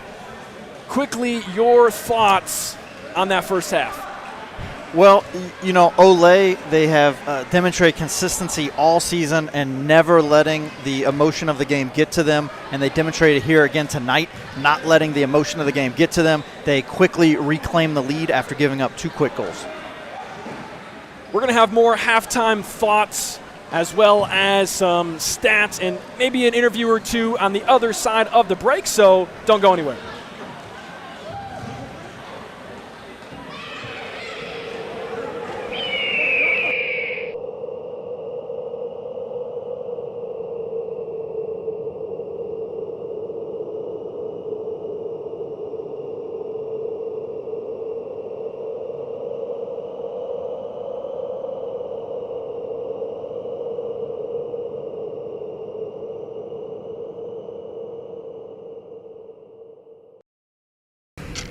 Committing a crime so you can try to escape from prison. Bad idea. Going to the pod escape room to play an escape game with your friends. Great idea. Test your skill as an astronaut in outer space. Find Santa in Save Christmas. Or take a vacation to an abandoned island. Just don't get stuck there. The Pod Escape Room. Learn more at thepodlansing.com.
Here with Midwest coach Gio. Gio, it's 4-2. I have no words. Do you have words for the first half? I mean, we knew it was going to be like this, fun, exciting, a lot of goals. So, I mean, it was like going back to that first game. You know, we were down, we came back up, they're up again. So hopefully we can come back and tie it up and keep it interesting for you guys. So we knew it was going to be like this. So we're having fun.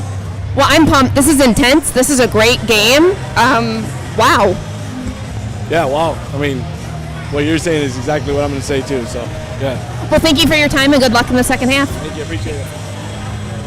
Great to hear from Coach Gio Garcia of Midwest United. You know, Gerard, we take a look at this Futsal Champions Series final trophy here with us in the studio.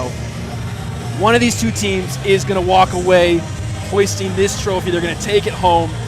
And right now, Coach Gio and Midwest, they're down 2 goals. Yeah, they're down 2 goals, but they quickly bounced back in the first half, being down 2 early. They did. And they did it with Anthony Leon. He delivered 2 quick strikes. He beat Mendoza through the 5-hole, and then he beat him up top. And so he kept Mendoza guessing. So, you know what? All bets are off right now. They're only down by 2. It's a tight game right now. We had a very exciting first half.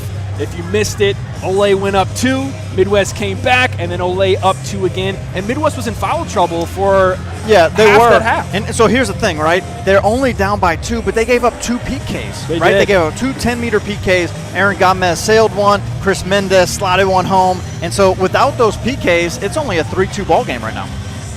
And on the Olay side, do you think they're happy with a 2-goal advantage right now? You know, honestly, I don't think they're happy. They're not comfortable with it right now. When you think about the reason that they're up by 2, a big part of that is that PK. And if they don't get that, then they're only up by 1 going into halftime. Really early in the game, we talked about the possession that Olay was having. I felt like they were really comfortable for the first 10 minutes or so. Then shortly thereafter, they went up by 2. But once Midwest United really flipped the script on them and it became a much more chaotic affair, Olay wasn't able to maintain possession the way they were early. We're moments away from the second half kick. Both teams getting on the court, getting ready to go. It's not long now. It's a 2-goal advantage for Olay.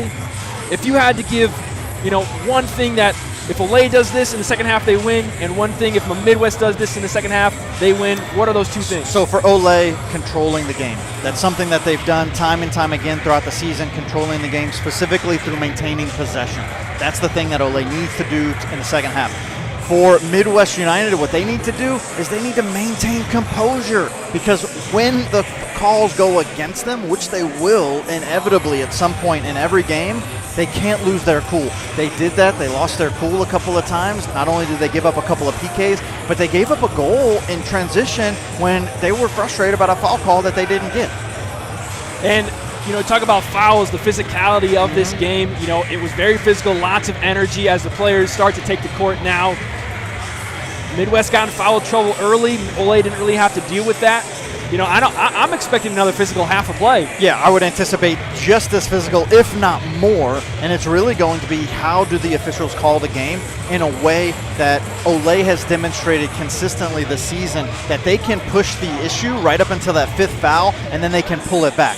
What other teams haven't been able to do is really push the envelope, get the 5th foul, and then pull off the gas a little bit. And so if Midwest United can do that, then watch out. It's going to be a close game. It's time for second half action. Both teams out on the court. The clock has been reset. Looks like we're just waiting on the game ball now. And the referee's coming out of the tunnel. You see right there Aaron Gomez and Giovanni Duran. We saw it all. We saw it in the first half, the connections between these two teams. You see these two players chatting. It's a strong connection between these two teams. Yeah, I mean, there are so many bonds across all of these players. Many of them have played together not only with Olay and Midwest United, but with Migos and with ABK. So the history runs deep on these teams. And one of the things we didn't get a chance to talk about, but we'll take a moment real quick, something that's always worth calling out with Olay. We talk about how deep they are, but all 4 goals from Olay came from 4 different players. And not only that, all 4 goals from Olay came across 3 separate lines. And so when you think about that, all 3 lines scored a goal. All 3 lines are playing a part in what's happening here tonight. Both of the goals from Midwest United came from one player. Both of the goals came from one line for Midwest United. Midwest United is going to start the second half. Daniel De Leon, Anthony Leon, Fikret Hasovic, and Giovanni Duran is going to step in to that fourth player spot. Of course, we are going to see them do a keeper swap.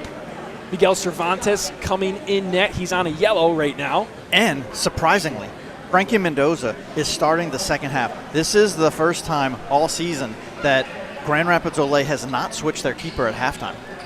Yeah, that is very interesting, and I actually turned my head over to his direction, about to say, and we have a switch on this side too. That's how much I expected it, but Mendoza's been playing out of his mind tonight. He has, and that's something that Fabian Rodriguez talked about before the game. He talked about, depending on how game flow went, he wanted to give Frankie Mendoza this opportunity to take the whole game.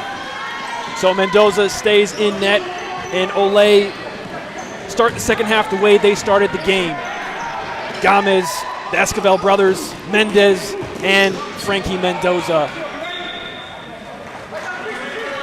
Second half off and away here at the Lansing City Arena. The Futsal Champions Series 2025 final.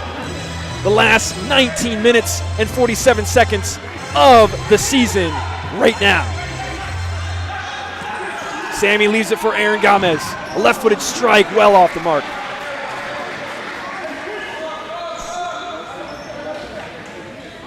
Cervantes is going to have to climb up the bleachers to get that one. He's putting the ball back in play, going right up to Hasovic.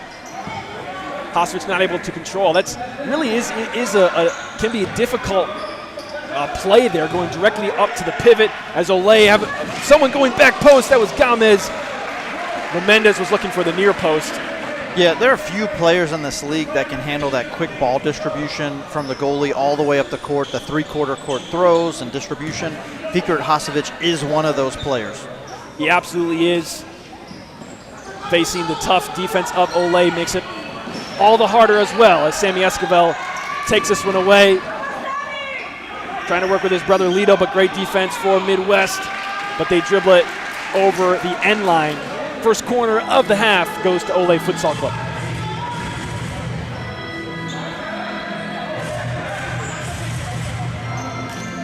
They take it short. Lito kicks it out.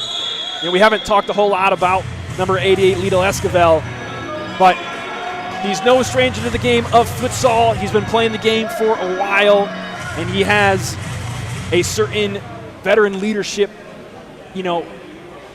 aura for this team.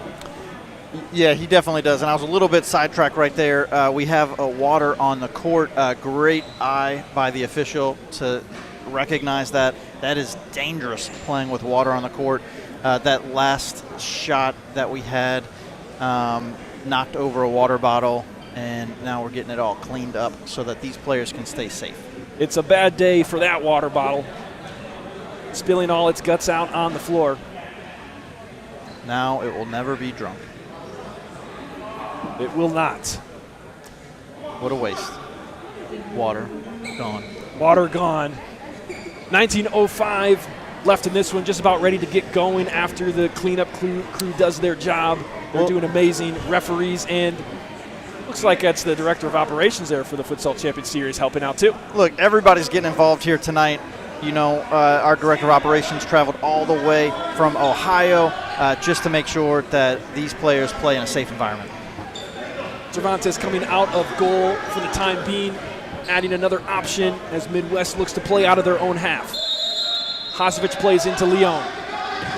It comes to Cervantes. Cervantes trying to play in the middle, but Lito Esquivel is directly in his path. That's one of the biggest things to keep an eye out for. So even though Vicario picked up 12 saves in the first half, Cervantes plays outside of goal a lot. And so we're going to see a lot more attacking energy from the goalkeeper here for Midwest United. There he is, sliding all the way across. Making his way quickly back into the goal. Here's Midwest United with a little breathing room.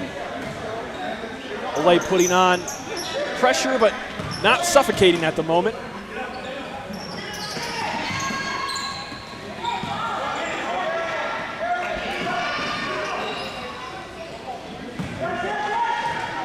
Olay recycle, and they will set up their half-court possession.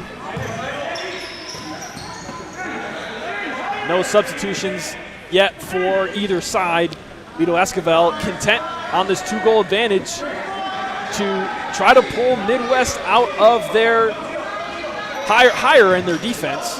Yeah, it's one of the things that Olay did early in the first half, just maintain possession and find an opportunity to get Midwest United out of position. Oh, Lito with the nutmeg. And Cervantes is there in a flash. Yeah, that's a great read by Cervantes to cut down that attack. Lito found the way through and got Midwest United out of position, but Cervantes recovered really well. Bad substitution there for Midwest. The official makes him do it over.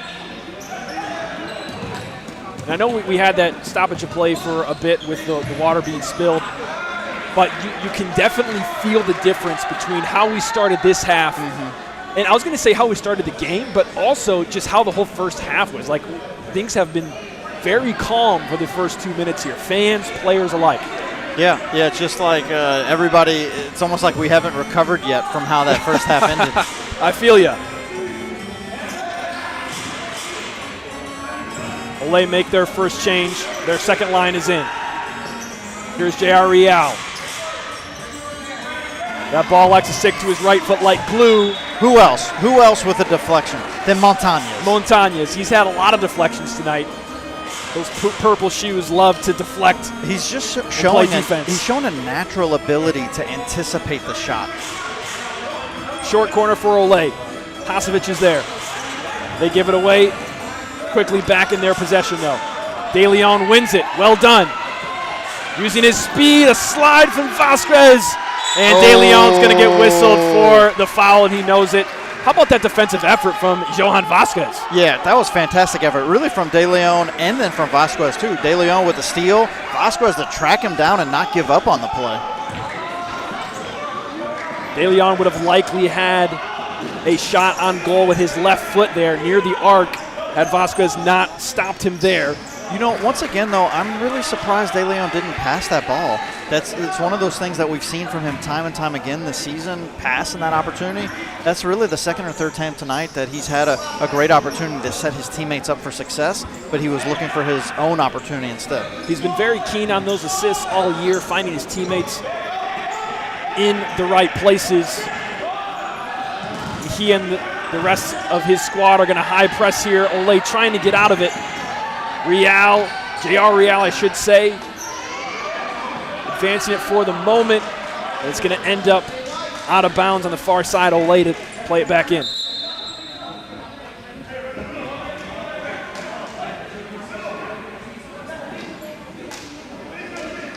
Despite of the physicality that we've seen throughout this whole match, the game has been kept very well under control by the officiating crew. And, we haven't seen things get out of hand, as we're going to see Montañez trip up Danny Diaz there for the second foul of Midwest.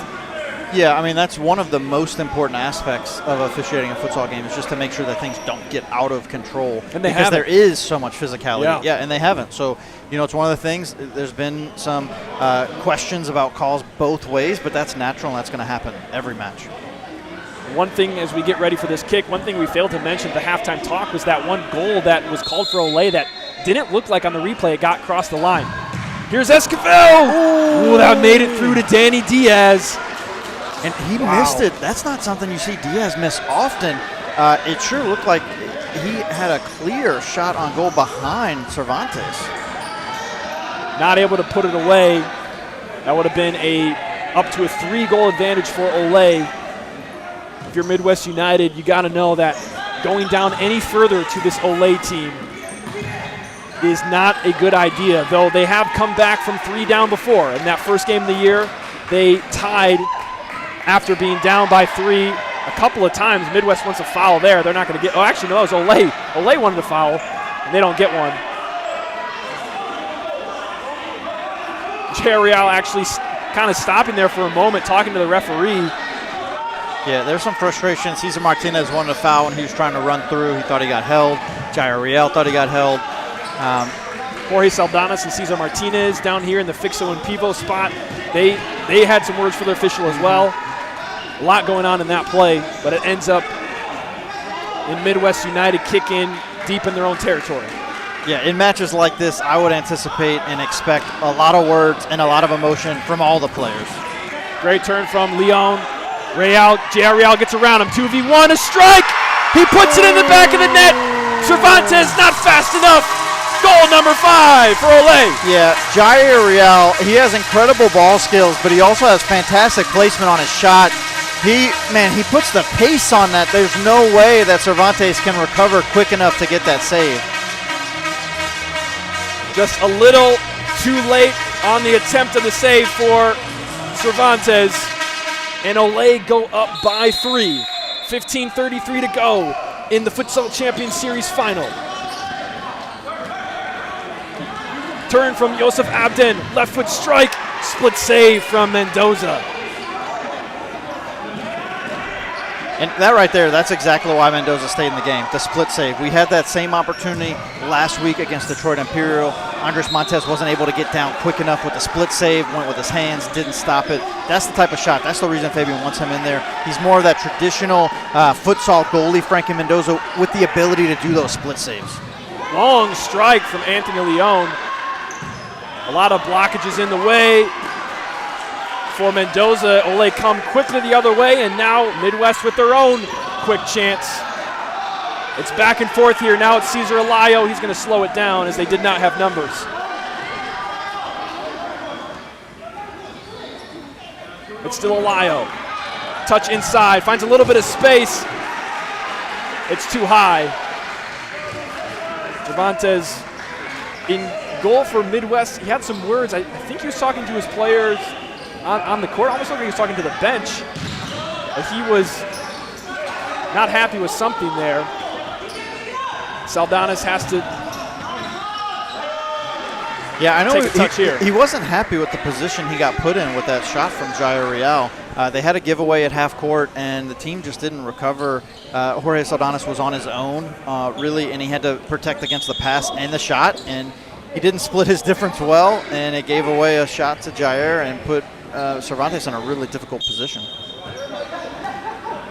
Frankie Mendoza out of goal as an option for Olay. He gets across half, so for the time being, he's going to fly out the court as a 5th attacker. Olay in control, taking a little bit of a risk here, but Gerard, it does give them the opportunity as we see Mendoza go back, but you know, they do have that 3-goal lead. They can invite Midwest to come out, and with a one-man advantage, you know, when Mendoza comes up the court, clearly it wasn't enough of a payoff for the risk as he went back. Well, he did actually. He messed up his touch right there on that last touch by him, and he crossed half court. And once you cross half court and touch it as the goalie, you can't get the ball back during that possession. Pedro de la Maza, we see him on the court for one of the first times tonight. He has Hasevich De Leon and Yosef Abden with him for Midwest United. On the other side, Olay in their third line. Marcos Real, Pablo Real, Mose Crawford, Cesar Alayo. He's working against Cervantes here. Cervantes, he's got that length on him as a keeper. I don't think Alayo was ever going to win that one. No, never. De Leon fighting. Oh, yeah, De Leon definitely wants a foul call right there, and he gets it. Is that inside? He gets it. It was close. It was for sure close. Oh, he just changed the call. Oh. He just changed it to against. They pointed for foul to Midwest first.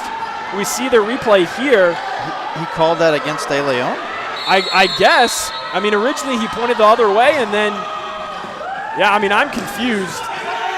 Handball, Midwest once, and Abden's going to get called for one here, and he thought it should have been a handball. Yeah, and these are the moments. We talk about it early in the first half. This is what happened. Olay, it was 2-2. Midwest United got themselves back in the game, and Midwest United lost their composure. Regardless if the calls went for them or against them, I'm shocked that wasn't a foul call for De Leon. Gio is shocked too. I mean, this is what he's saying right now. And the foul initially was called for them, and then it was signaled for them, and then it was changed. And that's tough. And then to have an arguable handball, and then you get called for a foul right after. Midwest United, they need to keep their cool right here. They have 4 fouls to Olay's none right now. Olay in full control. The 3-goal advantage and the foul advantage as well. 13-13 to go.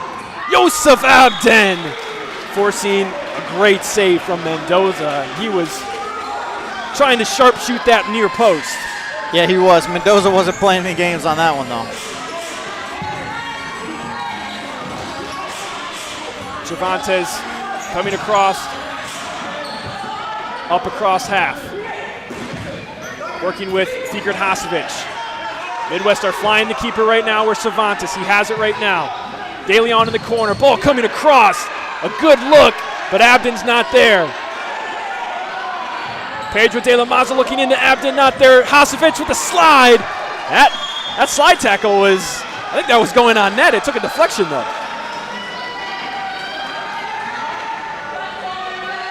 Corner for Midwest. Hasovic comes up. Lyle bumps him, no call. Olay wins the ball back.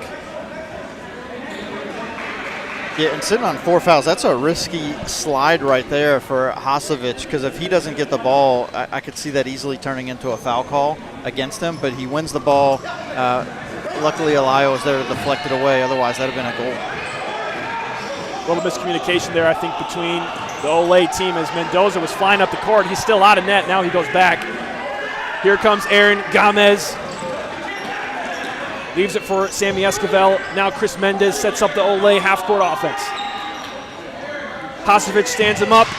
Near post. Mendez can't quite convert. Cervantes finding Anthony Leon up the court. Trying to get around Gamez. He does well to kind of get in Leon's way. And Mendoza calmly lays it at the feet of Sammy Esquivel. Sammy outside of the foot diagonal looking for Chris Mendez.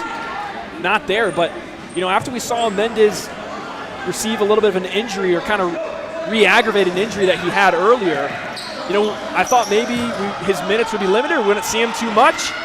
But here he is out on the court, putting he's Midwest in lots of trouble. He wants a foul. Fabian does too, but they're not going to get it. Leon the other way. Sammy Esquivel shuts the door, and he's hype about that. He sure is. Yeah, it's one of the things that Sammy never disappoints. He not only does it on the offensive end, he does it on the defensive end too. He recovered there really well. For a moment, I thought Anthony Leon was about to bring him back into this game because he's really carried Midwest United all night. Another floor hazard. Going to get wiped up by the third official. A brief pause in the action. If you need to catch your breath, do it now. Yeah, and one of the things we talk about right there on that last possession from Olay, there was a little bit of miscommunication with Frankie Mendoza flying. He doesn't fly often, and Olay doesn't really fly often, but when they do fly, it's typically Andres Montes that does the flying. And so here's the part when, if they're going to mix that up and get Frankie Mendoza involved offensively, they need to make sure they stay on the same page. Corner for Midwest. Cervantes in trouble. He escapes. Hasovic with it now.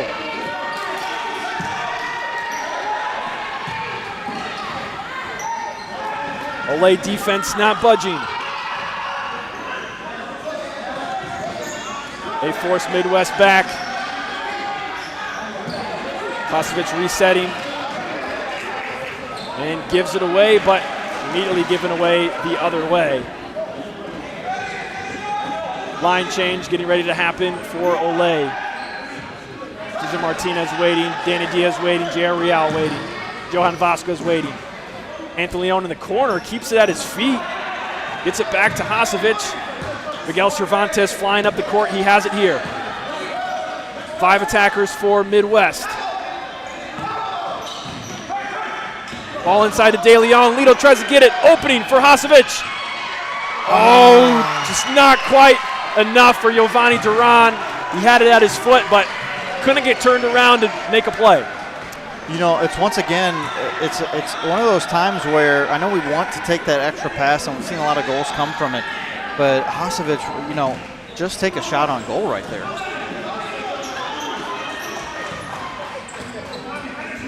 Here is Duran again.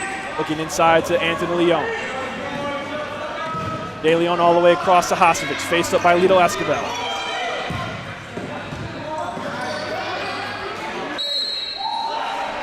Foul. Midwest bench is upset about that one, and I get it. Yellow card for Daniel De Leon. You know, he's been no stranger to receiving yellows in that kind of a fashion. He has not, and it looks like that is that their 5th foul? It looks like that might be their 5th foul. It was he no just motioned. no indication from the referee, so I don't know. It looked like he motioned to. I don't know if he was saying stop. We're going to save our equipment with that one. He either was saying stop to Gio or showed him he showed 5 fingers. I think to Gio. that was 5. Yellow card for Gio Garcia. Yeah, and this is the part that's tough. You know, we talked about whether or not they were losing control of the game early. We thought they were doing a good job. At this point, you know, having to switch sides because of the conversation with Gio Garcia. Not exactly what you want in the game right now. We want to see the players play. Let them play. Let's not call these fouls if they're not one, but if they are, call it. Olay looking to go the other way. Danny Diaz, 1v keeper.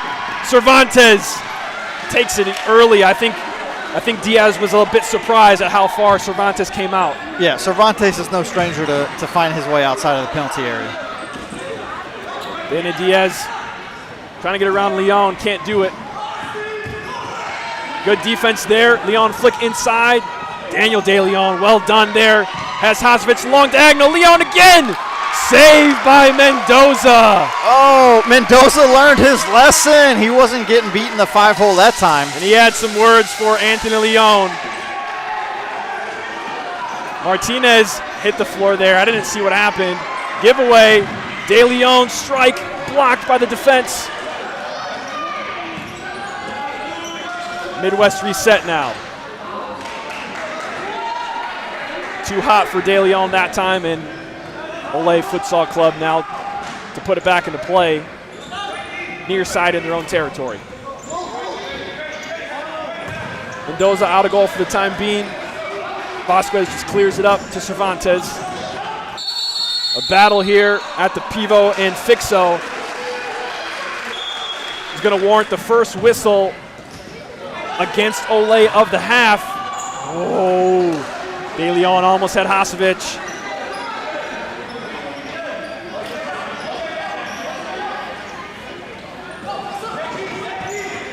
So we got 9 to go. Olay with a 3-goal advantage. And they have possession here, their third line in. 3v2, Olay getting back. Alan Lemus can't control it.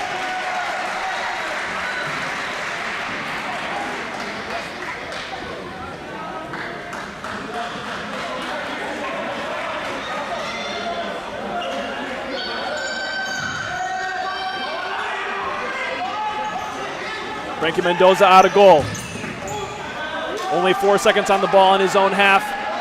Tries to find a Lio, it's not there.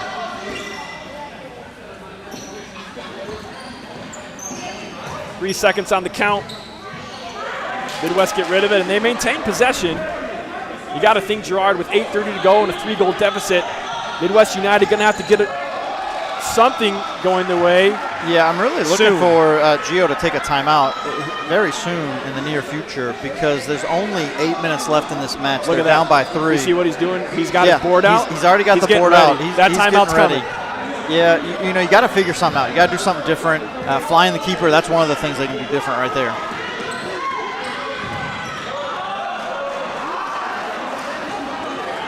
Corner kick, essentially a corner kick coming up here for Midwest. Abden takes it. He has Montañez, Cervantes up the court. He's been an offensive threat in this second half. Ball into Saldanas. Saldanas has to slide. Yeah, Clean great play there. That's a great job by Saldanas because when you're flying the keeper, you're playing with an empty net. And if that ball, gets turned over in that fashion, that's an easy goal for Olay. You know, it's interesting with the amount that we've seen Cervantes this half fly up the court. Midwest doesn't have a lot to show for it. The Olay defense, even at a one-player disadvantage, they've done very well. And Crawford's going to come in and almost run right into me. Yeah, it's one of the things Olay has consistently done all season. They maintain that defensive structure. Oh, Cervantes makes a critical save. Marcos Real almost put another one in for Olay. Here comes Abden. Can't get around Mendoza. He's a brick wall. Smart play. We've seen him go to the ground, make a couple of really important saves, and then that one, fearlessly putting his face right near the ball. And one of the things that goes unsaid is that doesn't show up on the stat sheet at all. That's not a save, but he prevents the goal-scoring opportunity. He stops the attack. He puts his body on the line, not only to just deflect the ball, but to win it back. So here is Midwest again, Cervantes coming up the court. And again, the shorthanded defense for Olay. Yeah, and it's one of the things that Olay does really well. They fluctuate their pressure so that Midwest United's not ready for the pressure. It's like they're not anticipating when Olay switches gears. I think what we're seeing right here is bad slide tackle, Aaron Gomez. Ooh.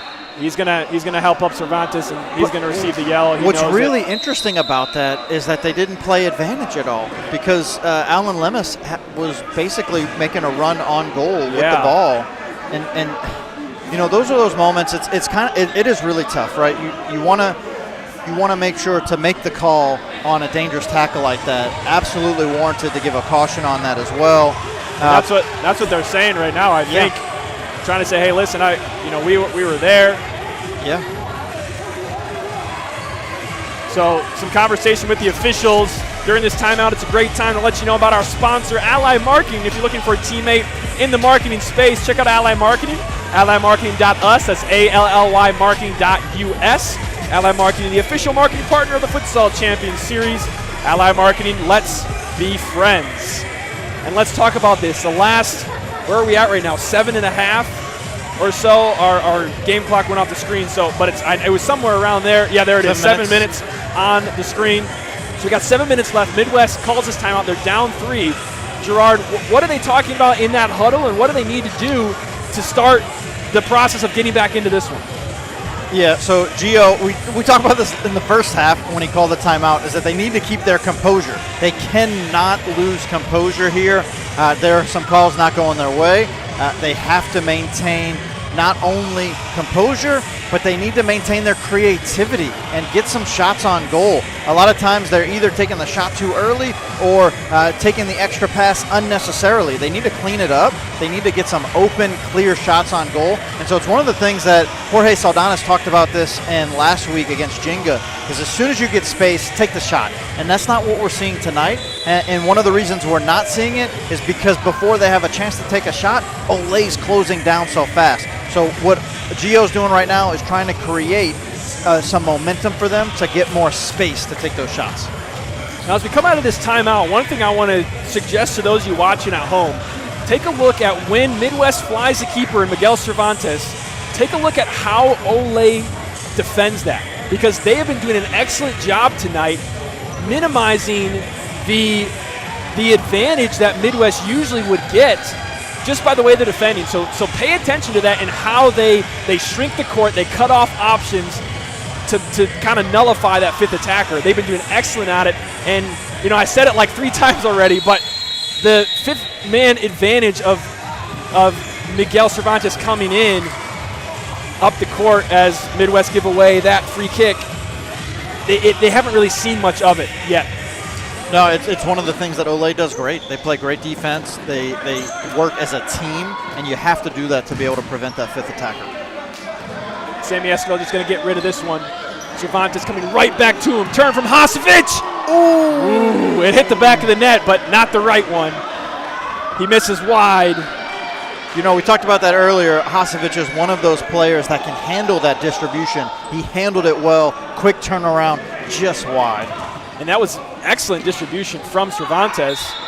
Yes, it absolutely was. And that's something that we see him, you know, I think if there's two elements about his play that's distinguishes him, it's how attacking he is and how he comes up the court and his distribution. He's very decisive, and he puts the ball in places that are really good for his team, and sometimes in places you didn't think he could get it there. Midwest now on the attack. Leon looking for a ball across the face of goal. It's not there. Olay's counter also not there. And on the kick-in from Midwest, we're going to see Cervantes come up the court.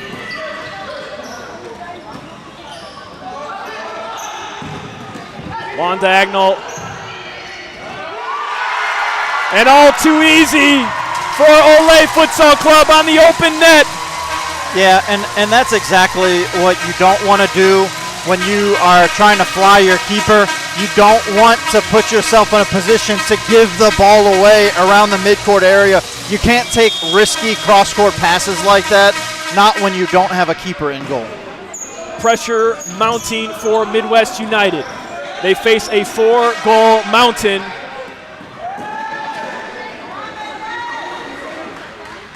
With 6:02 to go. You know, in the game against Detroit Imperial when Midwest United was down by quite a few goals, what they did was they didn't just fly the keeper. They brought in a fifth attacker, and the fifth attacker they brought in was Cole Russell. And we thought that was like just an incredible display of attacking. Are they going to do something like that tonight?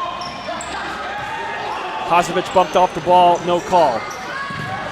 De Leon tries to get it through to Lemus. Takes a deflection, will be a corner for Midwest. You mentioned Cole Russell, and he is not in tonight.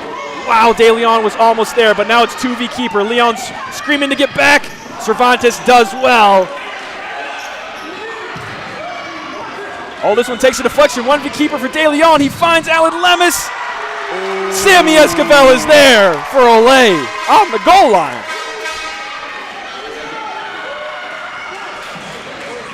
That is the commitment to defense, the commitment to doing everything possible to prevent goals. You see it show up in so many ways. Cervantes with a shot. Mendoza trying the other way. We saw a goal happen like that earlier in the year. And the keeper can do that if you're not as familiar with the rules of futsal. As long as it comes off of the keeper's foot, you know, he can punt it, he can drop kick it. So Mendoza was trying to capitalize on Cervantes being out of net. Can't do it, but now a giveaway. J.R. Real, 2 players in front of him. He gets by both of them, and Miguel Cervantes. Yeah, you know, we've talked about his technical skills. Jair Real, really unbelievable to set himself up for that shot right there. Wow. How did that get through? There's 2 defenders and Cervantes, and he finds the line to the back post.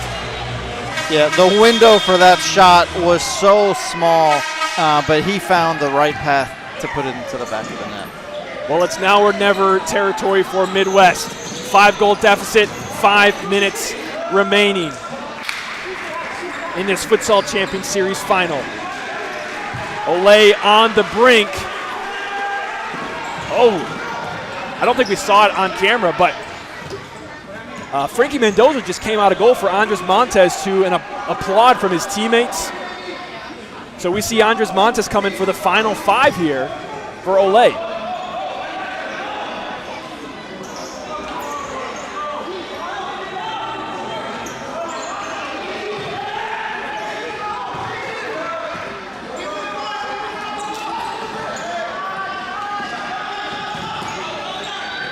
Here's J.R. Real on the far side. De Leon playing physical. He's on the yellow. He's got to be careful. Look at that foul count. Midwest United with 5 fouls. Olay with 2. They've been at 5 fouls for a couple of minutes now. Actually, I think it's been... Yeah, they've been at 5 for a while. Yeah, maybe 3 or 4.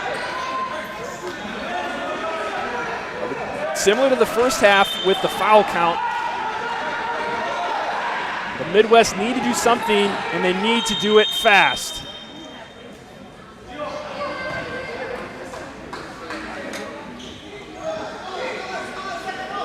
stoppage of play here for a moment. Yeah, it looks like the kick-in was not taken from the right spot, so they called it back to get it in the correct spot. Double coming from Olay. They're really putting a lot of pressure on the Midwest offense, even with Cervantes flying up the court. And he's going to take a strike. Ooh! Oh, it is in the back of the net. Pedro De La Maza finds one for Midwest United, and they needed it. Wow, Cervantes really creating that opportunity, just firing a rocket in there, and De La Maza finds himself in the absolute right position to put that into the back of the net. I think that's the first time Andres Montes has been tried tonight. He's only been on the court for about a minute, and he lets one in. 7-3 now, Midwest still down 4, but they've about met the quota so far of 1 goal per minute. Here's a flick, a turn. Ball was out on the near side. Olay kicking. We're seeing Jai Wenrich for the first time tonight, I believe. Yeah, we haven't seen him much at all, if at all, tonight. I don't think we have. Back in the fixal spot for Midwest.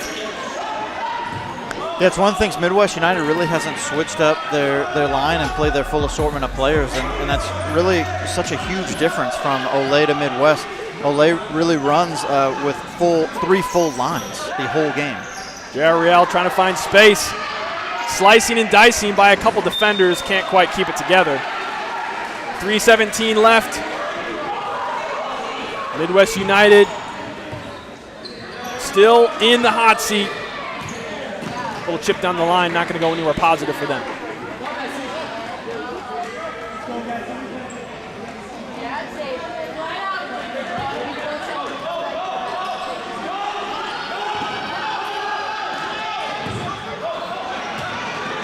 Here's a chance for Midwest. Jai Wenrich, toe poke save. Montez with the save.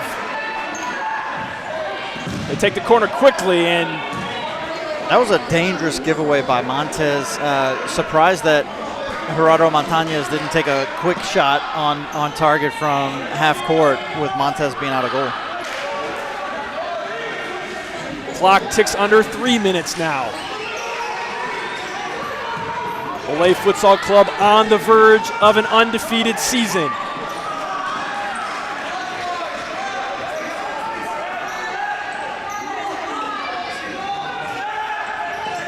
Sammy Esquivel back on the court.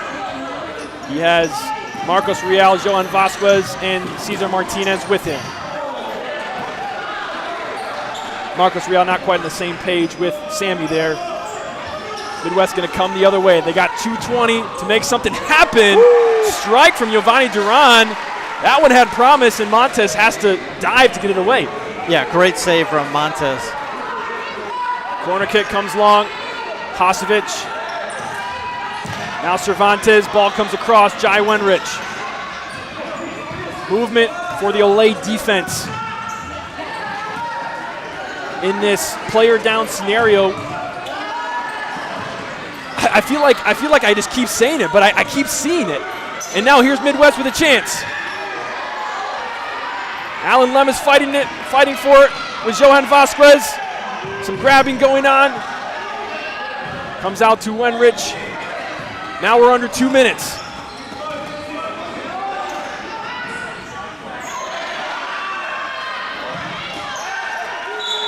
And some physical play going on. Midwest do have 5 fouls there. Referees swallow their whistle for the time being.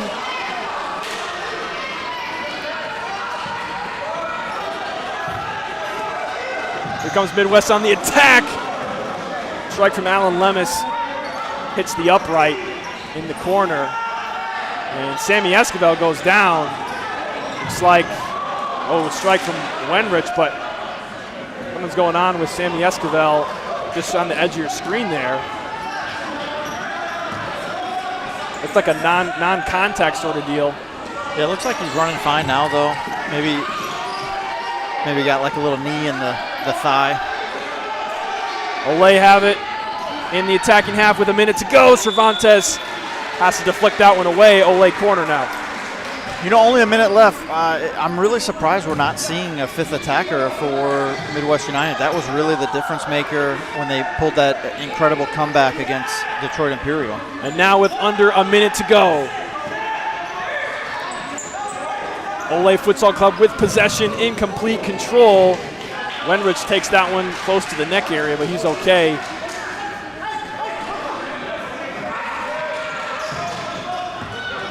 Keeper out of net on this giveaway. Hazovic trying to go the length of the court, but can't convert.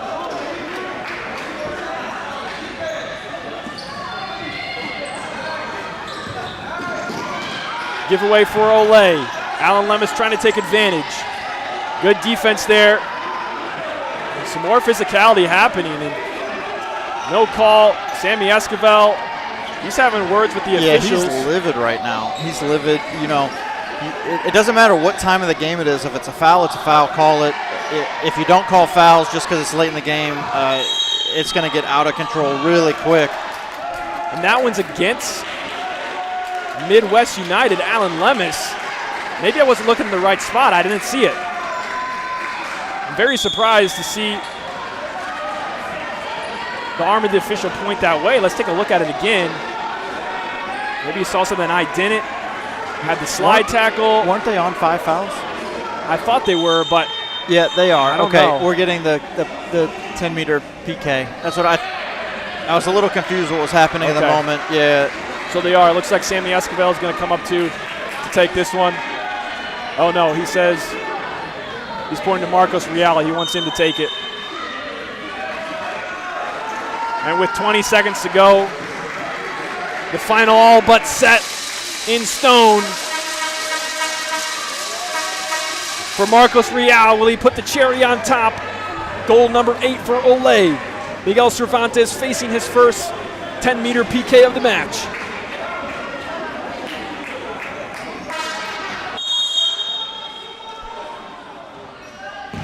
Left-footed strike, not a lot behind it. Cervantes deals with it easily. He puts it at his feet. Midwest trying to go. And Marcos Real, he redeems the PK. Puts it in the back of the net. 11 seconds to go. Marcos Real doesn't put away the 10-meter PK, but pulls off the incredible cross-court shot. Wow. The Olay fans can feel it. The bench can feel it. FCS 2025 champions is right around the corner. You can already hear their bench chanting Olay. There's 2 seconds left, 1 second left. And that is it. The Futsal Champions Series champions, Olay Futsal Club.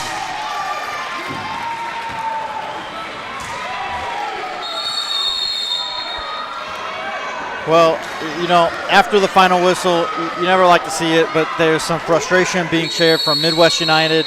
We have a couple of red cards that are being received right now. It's not putting a damper in any way from what Olay did today. They truly had an incredible display.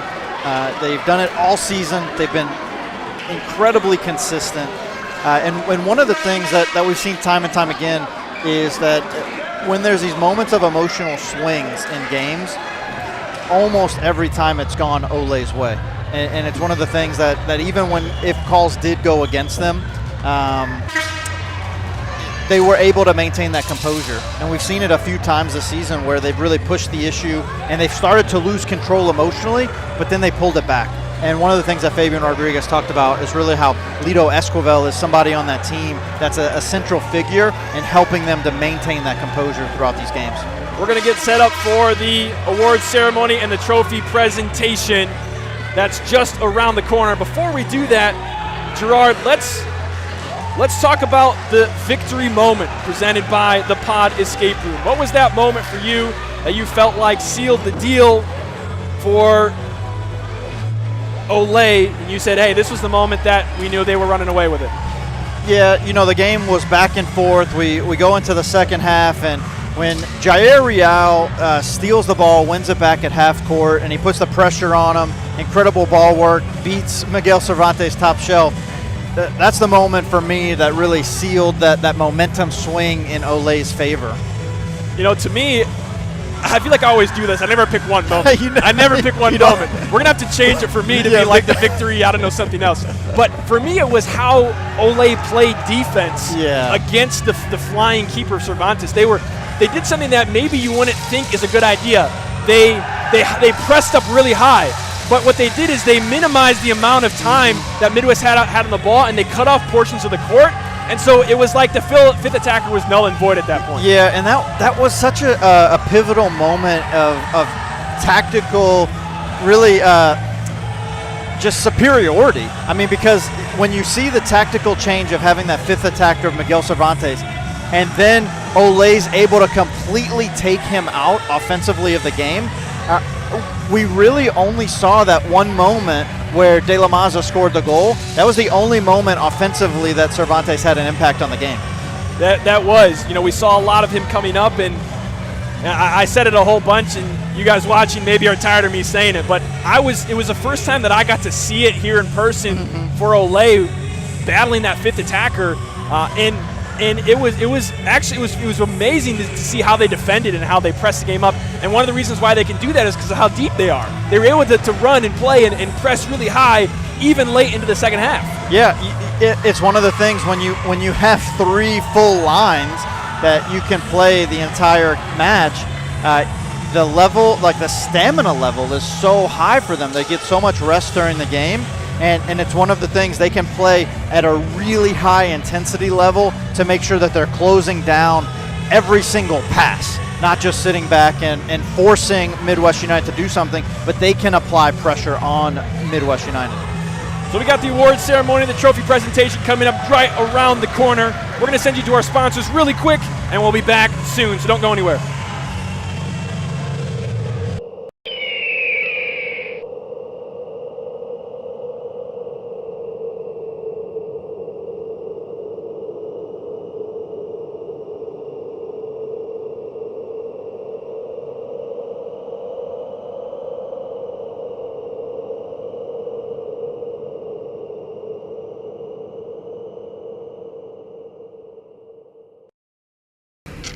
Committing a crime so you can try to escape from prison. Bad idea.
Ladies and gentlemen, welcome back to the Lansing City Arena.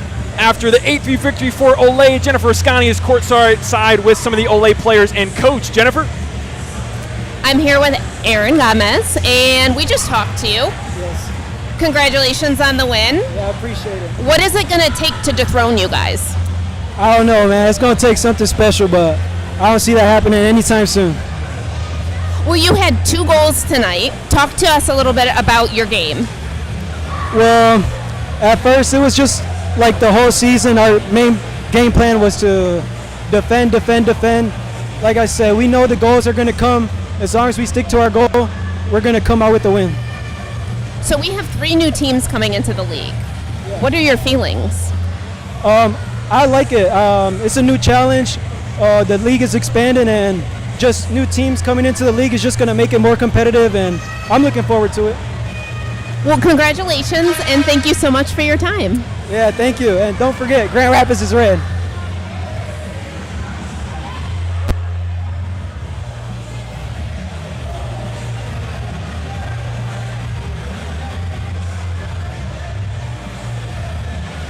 We're going to have another interview in just a moment with, I think we're going to get Coach Fabian Rodriguez of Olay, but first it's going to be J.R. Real. He's going to get set up with Jennifer Ascani. You know, he had a couple of goals tonight, didn't he? He had a couple of goals, and, you know, it's always his fancy footwork. His footwork always opens him up for opportunities, and so it wasn't surprising at all to see him put into the back of the net twice. So we got Jennifer Ascani standing courtside with J.R. Real. Over to you, Jennifer. I'm here courtside with Jair. Jair, you had 2 goals in the game, and I just have to compliment you on your footwork because it looks like you're dancing half the time. It's so much fun to watch. But can you tell us a little bit about the first and second half and how you guys walked away with the W? I mean, our team really knew that was going to happen. It wasn't a surprise. I don't think to any of the fans it was actually a surprise either, if I'm being honest. And that's not us being cocky. I feel like we're like the best team that Michigan has ever seen. I'm not joking. So I have to ask you, like I asked Aaron, what is it going to take to dethrone Olay? It's going to take sleepless nights of just training. I mean, the work that we put in behind the scenes, I mean, that's why we come in and dominate. We don't come in to really just win. We come to dominate.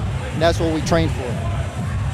So most of you guys have 3 really strong lines. Like, you score goals on each of your lines. Have most of you guys been playing together for a really long time? Yeah, I mean, we have a lot of pairs of, like, I think you guys know now. I have 2 brothers that play here. We have the twins. We have a bunch of pairs of, they're all brothers, and we all kind of played with each other. And each practice, we build more and more chemistry. So every practice is scarier. So next year we have 3 teams coming into the league. What advice are you going to give to those 3 teams to compete on the same playing field as Olay? Just work hard. I don't want to say too much because I don't want to scare the teams off or anything. So I'm not going to say too much. Just work hard. Okay, can we end the interview with goals and wins? Thank you. You too. So we interviewed J.R. Real a while ago. What to expect from Olay. It was actually after the second game they played Midwest. Yeah. And what did he say? Goals and wins. Goals and wins. Goals and what and did we wins. see from them the rest of the year? Goals and wins. We absolutely did. Now we have Jennifer Ascani courtside with the coach champion, the coach of the champions. I don't know what you're champion, coach. Congratulations. Over to you, Jennifer. Fabian, congratulations. Thank you. So, what happened? First, second half, can you talk to us about your game, how you managed to stay undefeated, not just for the regular season, but now winning the championship? Well, I think there's some consistency throughout the season as far as our playing style, as far as our defending. And, you know, it's really a team effort, sub after sub, line after line. The players respond in a really great way. Every time we make subs, the level continues to go higher. So I think it's just a great team effort and just a lot of consistency this year. So super proud of how the boys played. I'm going to ask you the same question. What is it going to take to dethrone Olay? Definitely a lot of training to learn how to adjust to different things that are kind of going back and forth, almost like a chess match. A team throws something at you, you counter with something else, and that has to be able to keep going back and forth throughout a game, I believe. So it just takes a lot of experience to be able to recognize different ways and different adjustments that need to be made. Now I have to ask you, what was your proudest moment this year as a coach? Well, I think get into the final knowing that every single one of my players played a big part in getting us here, and being able to share the championship with every single player on our team, which is something that we couldn't do years back. You know, it got to a point where we're playing a competitive game, and it's difficult to sub players in and out because of experience, the pressures of the game that kind of throw you off regardless of how skillful you are.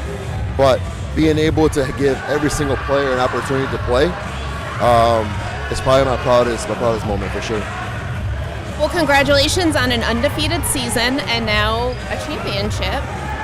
Any final words before we end the interview? Well, I just want to say great job to Midwest United. You know, there's a part of me that makes it really difficult to play against them, since I've known them for a very long time. Can't help but to feel something, you know, playing against kids that you grew up coaching for such a long time. But it goes to show the level of talent in Grand Rapids, because it's not just these guys. There's, you know, easily another 30, 40 players that have a lot of futsal experience, that have been playing futsal for a long time, that could easily be on one of these two teams. So just to show the level of futsal in Grand Rapids. And when I first started coaching, it was one of my goals is to be part of making Grand Rapids the mecca of futsal in the United States. And so it's nice to see how far it's come. I think you are definitely on your way of doing that. Congratulations, Coach, and thank you for your time. Great to hear from Coach Fabian Rodriguez. He is a champion, FCS 2025 champion. Not the first championship that he has won.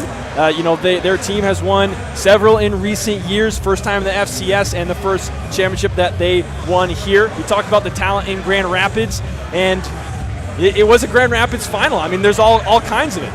Yeah, I mean, there's so many players just here tonight from Grand Rapids that are really playing at the highest levels of futsal in the United States.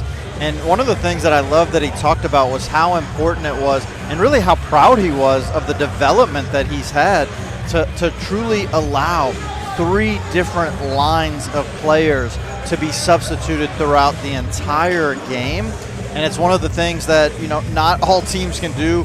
Not many teams can do that, even in the FCS. So we're going to send you over to our public address.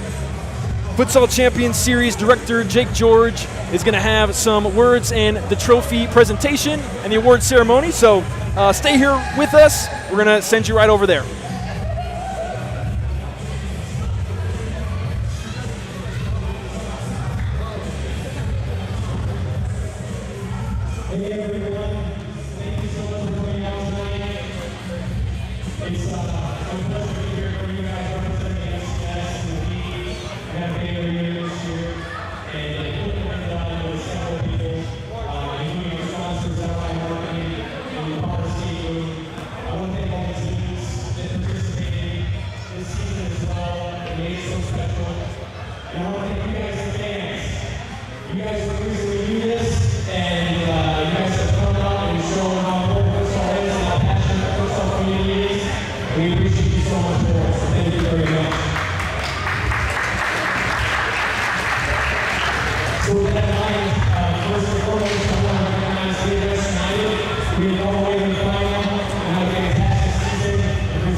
All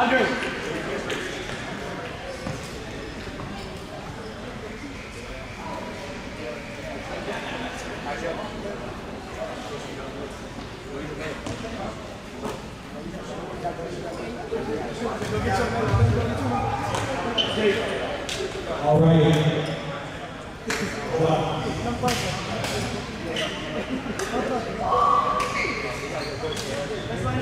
And now, guys, the moment everyone's been waiting for at the end of a very tough season, the team that ranks undefeated, Olay Futsal Club. Give it up for your champions this year.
Ladies and gentlemen, welcome back to Lansing. Olay Futsal Club takes the final 8-3. Thank you so much for tuning in to FCS Live. We have one more episode of the Third Half Podcast coming up on Thursday, 8:30 p.m. Don't miss it before. You got it, man. Don't miss it. The last one of the year. Olay is going to enjoy this victory. They take the final. The championship, 8-3 over Midwest United. They are the undefeated Futsal Champions Series champions. No losses, 11 wins in a row. I'm Jared Clubb along with Gerard Ascani, the whole FCS live production crew.